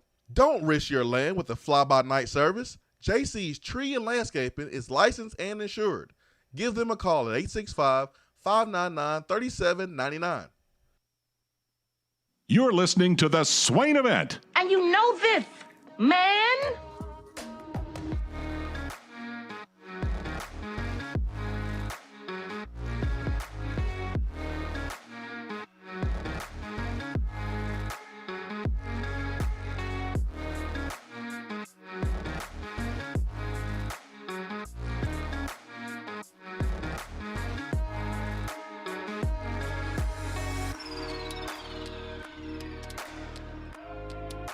Swain Event, SwainEvent.com, fueled by Dead End BBQ, top 100 barbecue restaurant in America. Austin Price of VolQuest.com joins us here on the Irish Networks hotline. AP, good morning, sir. What's up, Jason Swain? What is going on, man? We got spring practice this week. We do. It got pushed back a couple of days, but we have a return. You know, as one season comes to an end, another one opens, so to speak, with spring practice. Not a full season, but better than nothing. Better dance moves, Austin Price or Josh Heupel? Josh Heupel. Austin Price cannot dance, so you know that I have no dance moves at all. We're lucky that I got through, you know, the first dance at my wedding. Josh Heupel was getting it, man. I don't know where he got those dance moves from. I did think he had rhythm. Yeah. You know, I don't think you opposing fans will be able to take that. I mean, I'm sure they'll try, but you know, take that and try to make fun of it too much. I thought he actually had rhythm, and I would say that if it had been Nick Saban or whoever, pretty impressive. Yeah, he's not going to be on Dancing with the Stars anytime soon, but you know, it was pretty good for a dude from South Dakota. Was it better than when Butch danced at the practice? Oh yeah, definitely better. I thought Butch was about to fall over. It was better for sure. Now, the biggest takeaway from that video was not Josh Heupel's dance moves. Correct. Austin, it was who was carrying the cake to Josh Heupel. Did you happen to catch who was carrying the cake to Josh Heupel? No, you're more observant than me, Ben. I honestly just skimmed the video, and that was about it. It was not Harrison Bailey. It was not Brian Maurer. It wasn't Caden Salter. It was Hendon Hooker. It was Hendon Hooker. Smart, man. It's like bringing a teacher an apple on the first day of class. Well, you know, it's one of those things where, you know, you try to, you know, if you're Hendon Hooker, you got a couple of years of eligibility left. You want to insert your self into the program, and that's the best way to do it, is be visible and be present. So, you know, and you know, hanging out with one of his going to be one of his main targets in Bayless Jones. That's right. Austin, let me just go ahead and get to it. What is the latest with Henry Toto? What the heck is going on there? Well, your guess is as good as mine. I mean, last week there was a lot of positive momentum, some real smoke out there about Henry coming back. That was from multiple areas. Was told a couple of days ago Henry had got back in town over the weekend, but Henry's still in the transfer portal, and I do know that was one of kind of the things that I think Tennessee wanted Henry to do was, if you're going to go through spring with us, you need to take yourself out of the transfer portal, and he's still in there. So I right now I would lean to him not being out there for Thursday's practice and not going through spring with Tennessee. Man, I think that's a pretty fair request from Tennessee. I mean, you want guys that are 100% locked in, 100% committed. You're trying to build a new foundation, and you're either in or you're out, right? And be present while you're out there. And in those 15 practices, if you determine that this is not something that you want to do and you don't want to be here, then okay, leave. But you can't be in the transfer portal and still go out there and practice, man. That's not going to work. Well, I think we can all agree that Henry as a freshman was really, really good. Now, maybe that's because the bar wasn't set too high for him, and so it's easy to get over that bar, even with the acclaim coming out of high school. Last year, not as much. But you have to think about this. Henry didn't get here till summer before his freshman year, so he had no spring practice that year. Last year, COVID happened, no spring practice. So if he elects to not go through spring practice again, then that means he'll potentially have went through his whole college career and never had spring practice. And I think some of that can be overblown to a degree, but I do think the more work you get and put in, the better you're going to be. The more, if I work on my golf game, Jason, I'm going to play better. If I don't play at all, the likelihood that I'm going to play well is not real good. So, I think that for Henry, he needs spring ball. And the only place he can get it is Tennessee. If he doesn't end up here, I know everybody talks about Alabama, but there are other schools in this league that I think would chase Henry pretty hard. I think both Georgia and Florida would take a long, hard look at Henry, potentially to get him to come there. I'm sure. I know people think about the West Coast, but I actually don't see him staying out on the West Coast. I see him staying in the SEC, if he leaves Tennessee. So I think, likelihood is Tennessee's going to play Henry next year one way or the other. Well, the perks are in the SEC. That's what the perks are, man. That's when you get that special treatment. You get the red carpet in the SEC. So why would you want to go back out to the Pac-12 unless you want to play basketball? That look like they're doing, great job in tournament. But as far as football, I mean, why would you want to play in the Pac-12? There's a few guys that don't have to do spring, and I don't think it matters. They will go out there and ball. That's Eric Berry. There's guys like Alvin Kamara. I think about Tennessee players over the last couple of years. Henry, his game is he's very instinctive. He's a smart football player, but the athleticism is something that he needs to improve on, which is why this time right here is so important for him. It's why he had to lose the weight to try to be a little bit more agile and quicker and faster, because that is a weakness of his game. So when you are competing against all the other linebackers in the country for a draft spot, those 2 to 3 spring practices that you're missing, it's going to come back and bite him in the butt, in my opinion. But Tennessee's lack of depth at linebacker is going to bite them in the butt this spring. I mean, like Crouch not here, Henry not here as of now, and probably won't be here. Jeremy Banks, is going to be limited in spring or not be doing very much at all because he had some cleanup stuff in the off season. So that leaves who? I mean, Bryson Eason. That leaves Aaron Beasley. I mean, their linebackers are going to be few and far between. So, to me, I just wonder how many practices in, because I think for the most part they're going to leave kids at the position they ended last season at to start spring practice. So, Kenny Solomon, who had moved to receiver last year, I think he'll start at receiver this year. Potentially ends up back at corner over time. What about a D. Beckwith? Does he stay at running back? I think he'll start there, but does he stay there? Same thing with Lennox Whitehead. At some point, somebody's going to get moved to linebacker. Yep. Because of pure numbers. So I'd be interested to see kind of how all that transpires at that position, because Brian Jean-Marie does not have numbers on his side at this point. Yep. There's going to be some movement to linebacker. I wonder who it's going to be, and I wonder if they'll be kicking and screaming about it, because you are without those numbers and you need some help there. So who's going to do it, and who's going to not want to do it and potentially threaten to transfer if Tennessee tries to make them a linebacker. We've seen in the past guys kick and scream, and they wound up playing in the league for a long time playing linebacker. So that's something to think about too. Austin, recruiting trail, man. Where's Tennessee looking as far as quarterbacks and in-state prospects? Quarterback? Mm-hmm. They're going to look at Tate Jackson. I mean, that's the top guy on their board, Jason. Any backup? That's kind of where they're at. I mean, and he's from Indianapolis. They've not offered anybody else. I think, I don't want to say Tennessee's putting all their eggs in his basket. I think more than anything, they're just trying to continue to evaluate quarterbacks and see if there's anybody they like. Mm-hmm. A.J. Swan,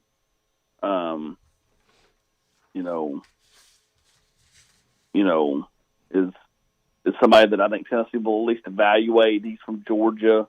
But for right now, it's pretty much Taven Jackson. And honestly, like I think we talked about this last week, he's not in any rush, and that's a great sign for Tennessee because, like, they're allowed to kind of build some chemistry with him and build the relationship, because he wants to take visits. So he's not like your typical quarterback that's trying to commit really early. He, because of COVID, would like to take some visits, because his recruitment's kind of blown up, over the last year when, he wasn't able to take visits. So, and like, look, you see kids take, these unofficial virtual visits where they can come on campus, but they can't have contact and all this, and they just kind of walk around aimlessly or at, the school gives them a kind of a map of where to go and what to see, but they can't go in buildings. That only does so much. And so, Tennessee right now, Taven Jackson's the kind of the guy they're looking at quarterback position. What else did you ask? In-state. In-state. Quarterbacks in-state or just in-state players? Just in-state players. Tennessee's going to focus so much on the in-state crop. I mean, it all starts with Destin and Keaton Wade out of Summit. You've got Dallin Hayden, Isaiah Horton, Jordan James, Cam Miller, Fisher Anderson, Barryon Brown, Geo Davis. I mean, you can go right down the list. Tennessee is, recruiting a ton of in-state players. So, they're going to continue to, really make the state of Tennessee a focal point, not just for the 22 class, but I think in general.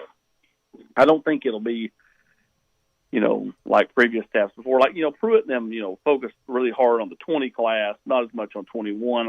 To me, it kind of, it fluctuated on the year. It's not like they neglected the state because that's inaccurate. But they, if they didn't feel like the state was good one year, they weren't just going to take kids to take kids. I think Tennessee will focus more on this state with this current staff. I think that will be something that it'll be much more of very much an effort to make the state a priority. But with that said, there's inevitably going to be kids that fans or people in the state think Tennessee should really go after that kid, and Tennessee don't go after him because they're not as crazy about him. And then, the people will try to spin the narrative that they're, not working the state that hard. I don't think that'll be the case, though, with this staff. I think it'll be very much a real effort to, do it big in state. And I think that's why they've got so many coaches with areas in this state, whether it be Jerry Mack in Memphis, Cody Burns, part of Nashville, and then kind of in between Nashville and Memphis, and then, Willie Martinez, in Murfreesboro, and the dog is loose. Austin, what do you think the number one priority is for Tennessee this spring? Because you look at kind of each position group, and each position group is going through a different learning curve, I guess, whether it be having to replace a guy like Trey Smith or Bryce Thompson in the secondary, developing leadership, or at inside linebacker, you just need to find some guys, or outside linebacker, you need to kind of figure out who you can ride with and develop a pass rush. What do you think the number one priority is for Tennessee this spring? Well, I think there's a lot of priorities. I just feel like that, there's a lot of questions. You look at, running back. Who are their running backs? I mean, you lose Chandler and Gray. You're going to rely on, some unproven players. I think Jabari Small's got, some really nice parts to his game. What's Tyon Evans bring? What's Jalen Wright bring? Do any of those other younger backs step forward? At linebacker, we just talked about Tennessee's lack of depth there, just in general, but especially the spring. I think they're really thin in the secondary. I think they're okay as far as their first group, but after that, I think that there's, just not a lot of depth there.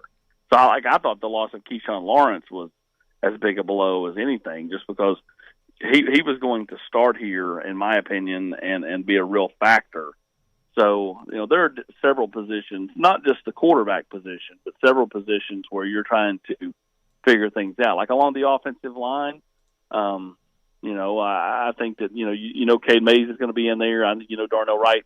The other one to me is I think Jerome Carvin, for the first time in his career, will be a locked-in guy. Like, I think the staff likes him a lot, and I think Jerome, even though he thought about going into the portal and going to Indiana in the offseason, probably is going to have made the right and smart play to stick it out here and really get his first true run. I mean, he's kind of sporadically started games here and there, but for the most part, it's kind of been this guy that has bounced around and never had a permanent home. Austin Price, VolQuest.com here. Austin, when you look at everything that's happened with Tennessee football in the last couple weeks and months, it's easy to, not be too excited about where we are right now. But if you can pick one thing that you see that you see is a plus or a reason to be optimistic, that maybe the fans don't see, but you have had a chance to kind of have some insight on based on your relationships with maybe some of the coaches or some of the people around the program. What's one thing that you would probably point to? Well, I think Tennessee's got, tight ends may not have been a strength for, the last staff as far as the tight end room. I think this staff likes the current group of tight ends they have. I think a guy like Jacob Warren fits this offense with Josh Heupel way more than he did Jim Chaney's offense, because he can, he's used to splitting out, when he was in high school. He's got a big catch radius. He catches the ball. To me, some of these tight ends, whether it be Princeton Fant, Jacob Warren, even a young guy like Miles Campbell, have a chance to be, pretty good in this offense. So I think that position probably is a little better than people would think. And of course, I think the defensive line, I don't think there's any great players on the defensive line, but I think they have a lot of really good, solid players on the defensive line, and they have depth there, unlike at other parts on the defense. Austin Price, VolQuest.com. What do you think happens at left tackle? You kind of touched on the offensive line a moment ago. Do you think they try to slide Darnell over there? Do they give Kayron Calvert a shot? What do you think happens at left tackle? Well, I think Kayron Calvert will be, the kind of the first guy they look at, at left tackle. I think Cade Mays, will bounce around. To me, Cade's going to be that kind of that, Cade's going to be a guard, but if Tennessee gets an injury or they just get poor play, Cade's going to be the kind of guy that slides around. He may be a left tackle, he may be a right guard, he may be a right tackle, depending on what's going on the offensive line. So, I think for left tackle, to me, it's Kayron, it's potentially Cade. And then after that, you look at guys like Dane Davis, who's a former walk-on, those type of players, after that.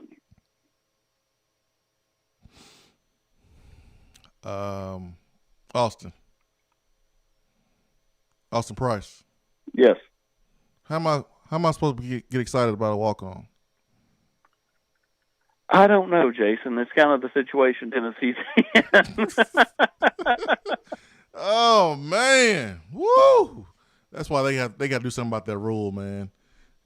If a team is losing players to transfer portal, that team should be able to go out and restock from that same transfer portal, man. They got to readjust those rules, so we can go address those depth issues for sure.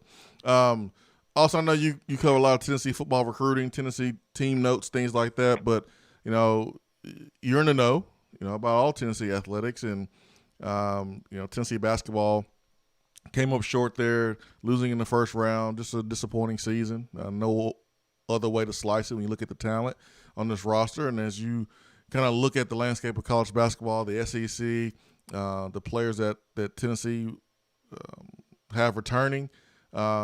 There's no way that Rick Barnes could return with the same players and meet or exceed expectations that I'm pretty sure that he has for himself in his basketball program.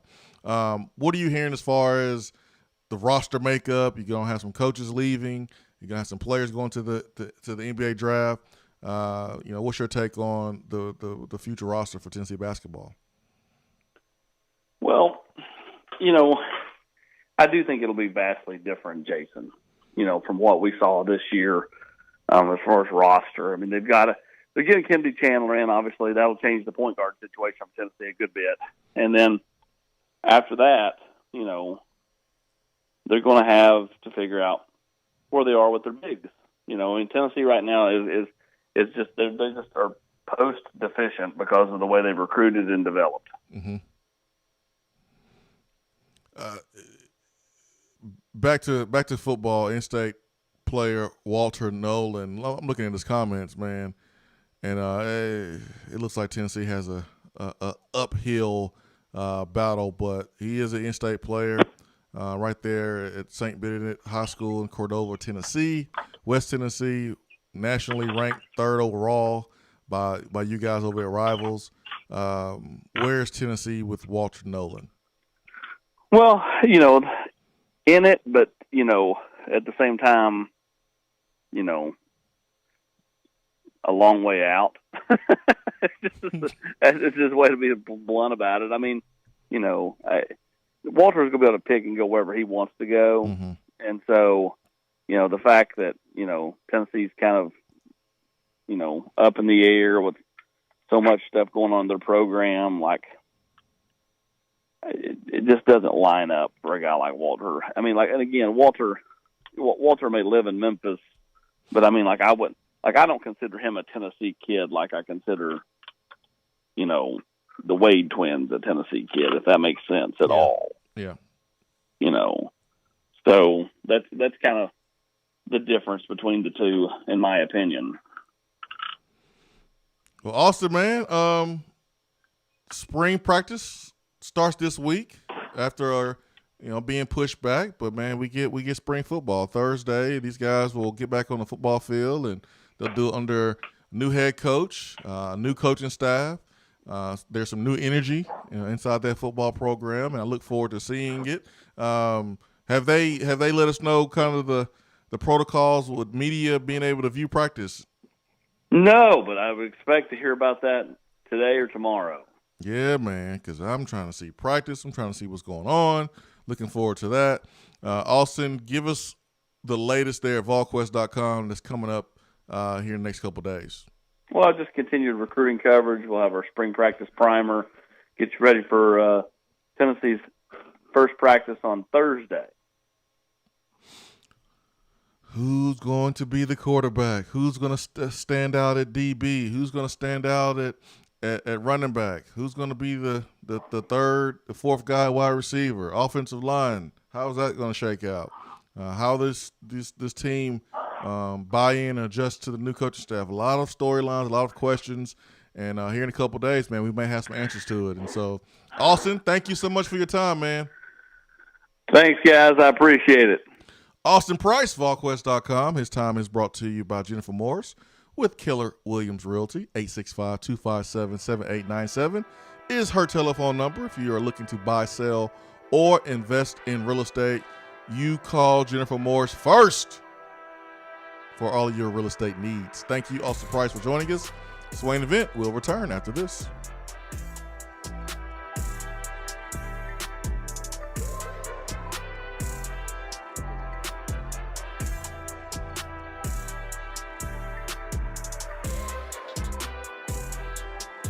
For a replay of each day's Swain Event TV, like us on Facebook.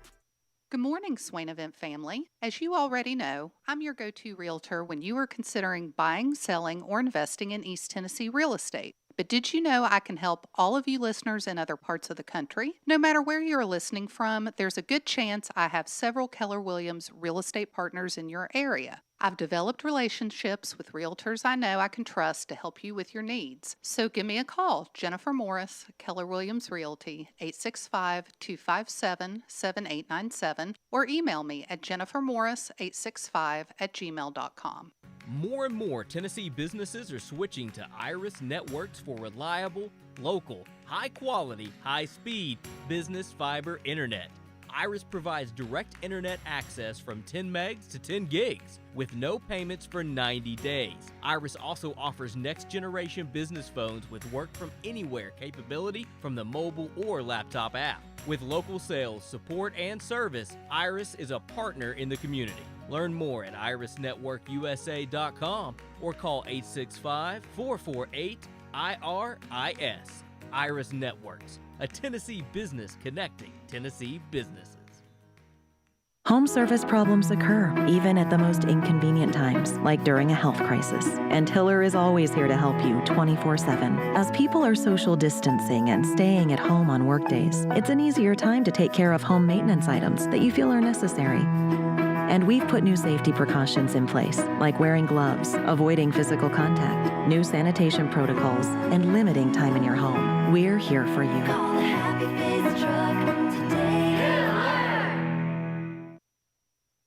With smartphones being such an integral part of our daily lives, it is truly an inconvenience when it doesn't work properly. It disrupts the normalcy of our day. When you go into the cell phone store to have it repaired, they just try to upsell you on a new phone. That's why the owner of iDrop, T. Kell, left those places and opened iDrop. His goal is a happy customer. T. Kell and the team will listen to what you have going on and work to solve the problem of your broken device in a way that best suit your needs, instead of trying to upsell you on something that you just don't need. They don't just repair phones, they can service your laptop or PC as well as your Mac. Windows 7 support is over, but iDrop can help you transition to Windows 10. They have a 5-star rating on Google with hundreds of positive reviews. Let me say that again. I don't think y'all understand how big this is. They have a 5-star rating on Google. Their customer service really speaks for itself. So if you ever find yourself with a device that isn't performing as it should, give iDrop a call at 865-888-9740 or check them out on Facebook at iDrop of Knoxville. If man made it, they can fix it. Is that as low as you can go? Okay, thank you. Hello, is that as low as you can go? Okay, thank you. What are you doing? Calling around to get the best rate on a car loan. Why? Everyone knows Alcoa 10 is the best choice to purchase a vehicle or refinance your current loan. And with low interest rates and 90 days to your first payment, it's a no-brainer. You can even apply online and sign all the documents from the convenience of your home. Yeah, I don't know what I was thinking. Alcoa 10 Credit Union. It's so easy. Go to atfcu.com for details. Rates are dependent on credit score and equal housing lender. Hour 3 of the Swain Event is brought to you by the Low T Center and lowtcenter.com. Do you know your numbers? Feel like you again. Let us help.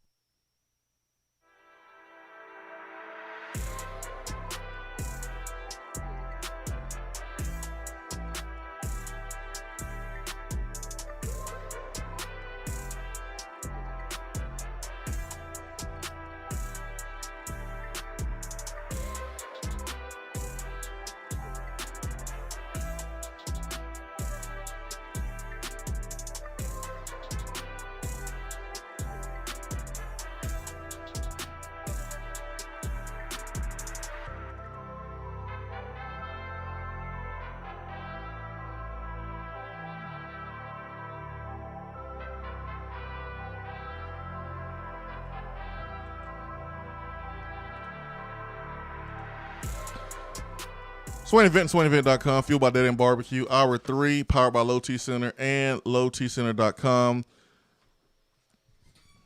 I encourage you, men, to make your health a priority. It is easier than you think right at the Low T Center.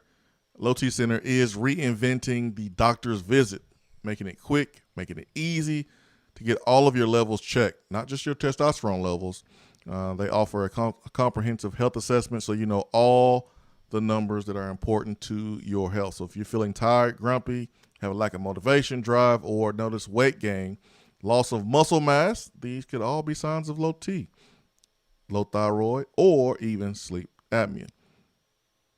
So lowtcenter.com for more details. Again, lowtcenter.com. Text box. Brandon says, I don't know if it's just me with my orange blinders on, but it looks like that the new training program got the players actually looking like some SEC football players. I think they've always, not always, but I think they've looked like SEC football players for a while. under A.J. Artis. I haven't noticed a big change. Strength program has not been the issue. No. And guys are going to get bigger, more chiseled, lose baby fat. These are the times when you make those gains or those losses. If you're trying to lose weight, yes, it's a loss, but it's a gain by increased flexibility, mobility, things like that. So this is the time to make those gains. If you're trying to lose 10 pounds, you can't do it in the regular season because you need the carbs, you need all that stuff for energy. And so we've seen guys transform their body under A.J. Artis, and they're going to do the same thing under the new regime. So I don't look at the strength program as made this huge jump forward that was a problem before. The guys are going to get better. They'll get stronger. They'll get faster.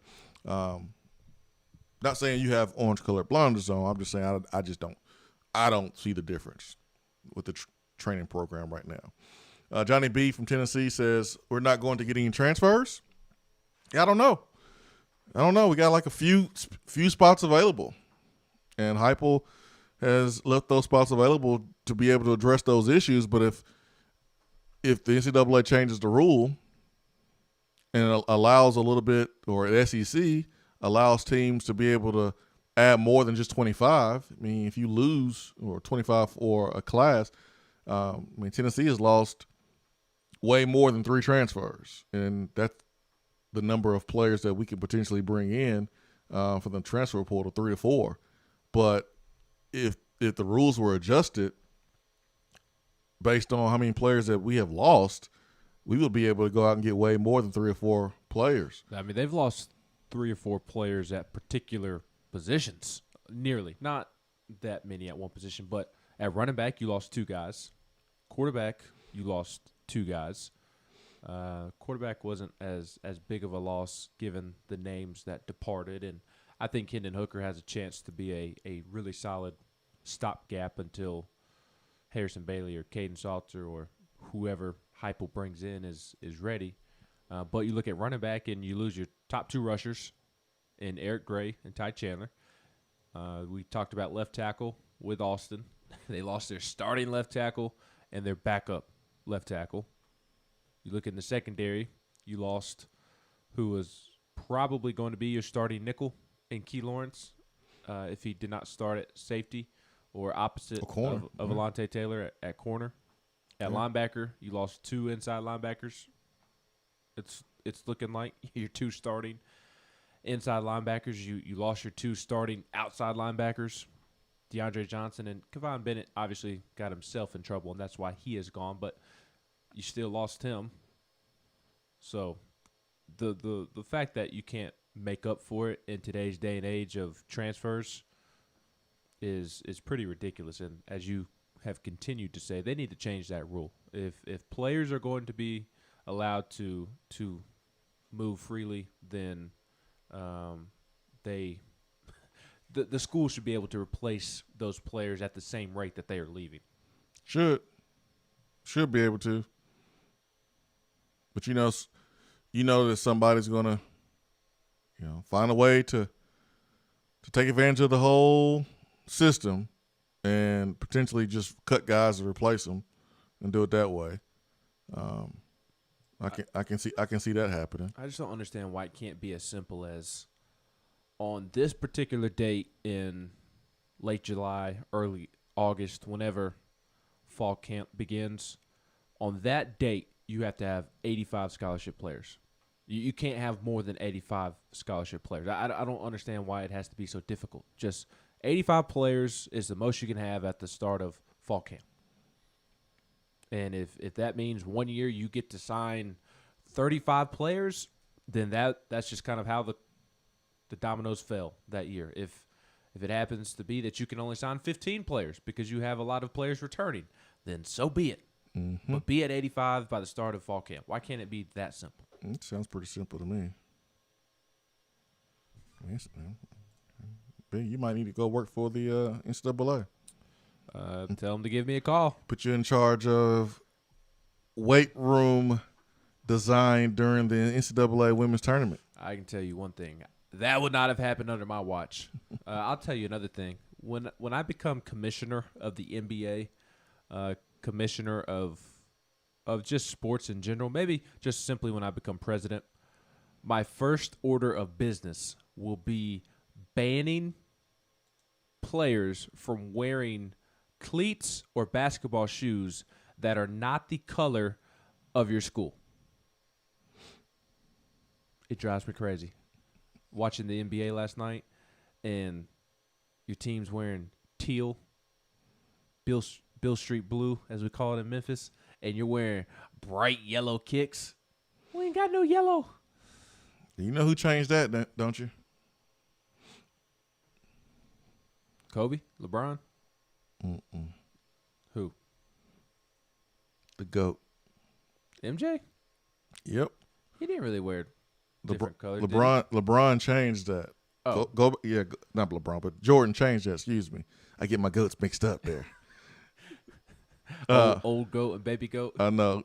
Old goat, new goat, I guess. But go back to the Last Dance documentary, E60, and remember how Jordan and Nike was paying the fine from NBA because Jordan was wearing different shoes with different colors. They had the red in there.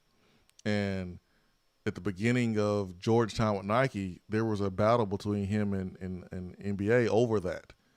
So that was really the start of it.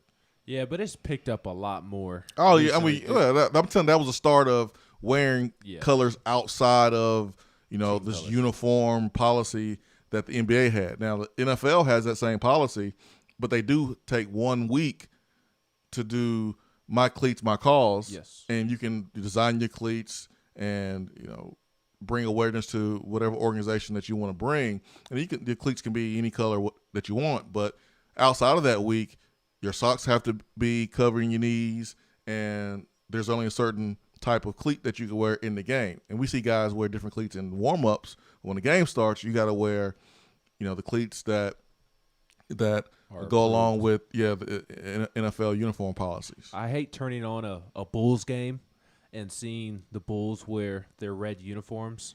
Why are you watching the Bulls game? And somebody's got bright yellow shoes on. It drives me crazy. I'm OCD about that, obviously. I hate when Tennessee wears black cleats. There is no black in Tennessee's uniform. Orange and white, white or orange. Why can't we just and plus it looks better. I don't understand how the black cleats look good with orange. I've never thought they looked good with the orange. Tennessee doesn't have black in its colors. If you don't wear black cleats, you at least wear black socks. Yes. It's how I look at it. So yeah, I mean I never was a fan of black cleats, white socks. Tennessee's gear, just like I'm not a fan of it with Alabama's and not a fan of it with USC's, but tradition is tradition. Got it? Whatever. Well, when I become president, every athlete in America is going to be wearing shoes or cleats that are the same color as their team. And yes, I'm being a boomer right now. Yes, I'm being an old man. Get off my lawn right now. I don't care. Not as much as me not wanting the little teams to advance in the NCAA tournament. No, you're just a hater. I'm bitter because my teams are not winning. Dude, my Bears are running an organization. What are you talking about? You were thrilled about Andy Dalton last week. He's apparently going to win the MVP for you all. I'm not thrilled about cutting your best corner. I'm not thrilled about that. I'm not thrilled about some of the mistakes that the management has made. I'm not thrilled about, I had to dump the Bulls because their management hasn't done anything since Michael Jordan retired. My Tennessee Volunteers, don't get me started on what's going on there with the football program last decade. My men's team gets bounced in the first round. I'll be honest, man, I hate sports right now. Tony Vitello, though. I like Tony Vitello now. I like Tony. I need some allergy medicine, man, to go to a baseball game. But I'm going to a baseball game. All the pressure's on you, Tony. Let's go. They have a big matchup this weekend. They play LSU. Ooh, the gauntlet that is SEC baseball. And then they play Alabama next weekend. Ooh. They should beat Alabama. I'll be curious to see how they fare against LSU this weekend. LSU's pretty young. But I'll be curious to see how they play against LSU. They should beat Alabama next weekend. Man, I might give me some sunflower seeds. And what flavor? That's the key question. Ranch is the only option. Is the only answer. I mean, I can go ranch. I can go barbecue. I can go regular. Do you like the dill pickle? Nah, man, I'm good on that. Gotta give me some seeds. I gotta give me some Big League Chew bubble gum. What about some dip? Nah, man. We can get you a pinch. Slide it in there. You can keep the wintergreen, spearmint, well, all that. You can keep all that. Rough cut, thin cut, pouch. Keep it all. All right. What about some just chew? How do you kiss your girl dipping like that? Ugh. And ladies, how do you let your man kiss you? That's the bigger question is, what's your standards, ladies? Like, as a female, why would you want to kiss that? Ladies, what's your standards? You gonna let your man dip and then come kiss you in the mouth? Ugh.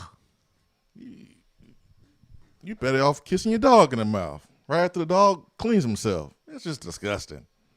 So no, won't be any dipping going on over here, man. What else can I do? Get ready for baseball. I gotta have my phone charged up 100% because which is unlikely when it comes to you. There's gonna be a lot of huddling at the mound, talking about the next pitch. There's gonna be a lot of gang signs thrown from the catcher to the pitcher, in between his legs. Yep, gonna have to have a battery pack for sure, for sure. What kind of phone you got that dies in 2-3 hours? The phone I'm always on. Should be watching the baseball game though. What about the huddling, Ben? The huddling. What am I supposed to do when they huddle at the mound? That's when you check your phone. Yeah. I'm just saying. It's 30 seconds to a minute. 5 Cent Vol says original's the best flavor. Sunflower seeds. Come on now. No, it's all about the ranch. A lot of sodium, man. Gotta make sure I have my cup of water ready. Nelson says Nick Chubb definitely follows the NFL guidelines when it comes to uniform. He has the worst style helmet and zero swag, but he's a beast, though. That's true. NC Vol says strength training hasn't changed much. They just wear the bro or manner now. Seinfeld reference, okay. Laughing my butt off at the new strength coach making a visual impact in a few weeks. Come on, we just reaching. Yep. No, I haven't seen any changes. I'm trying to be nice, VFL 16. There's not been any noticeable changes. Big Biz James says Batuli allowed Henry to be good. Batuli was very instrumental in Henry Soul's success his first season. My man Sean Reed says zero excitement about Henry T. He left his teammates during adversity and now wants to come back. Says all I need to know. You'll think he'll grind like hell to get better after a bad year. He couldn't carry Al Wilson's dirty laundry bag. Ooh. So much truth in there, Sean Reed. And I don't know if he really wants to come back. I think he still wants to transfer. I don't know what's going on with that side, that camp over there, what they want to do. No clue. Changes every day, it seems like. For Ben McKee, I'm Jason Swain. Hope you have a great Tuesday. Swain Event, fueled by Dead End BBQ, top 100 barbecue restaurant in America. Make sure you follow Dead End on Twitter, man. They posting slabs of ribs. Oh my gosh, that photo yesterday or day before yesterday got me, man. Those ribs were glistening. That deep mahogany color on those ribs, man. Great color. Oh, just looking so good over there, Dead End BBQ. For Ben McKee, I'm Jason Swain. Have a great day. Peace and love.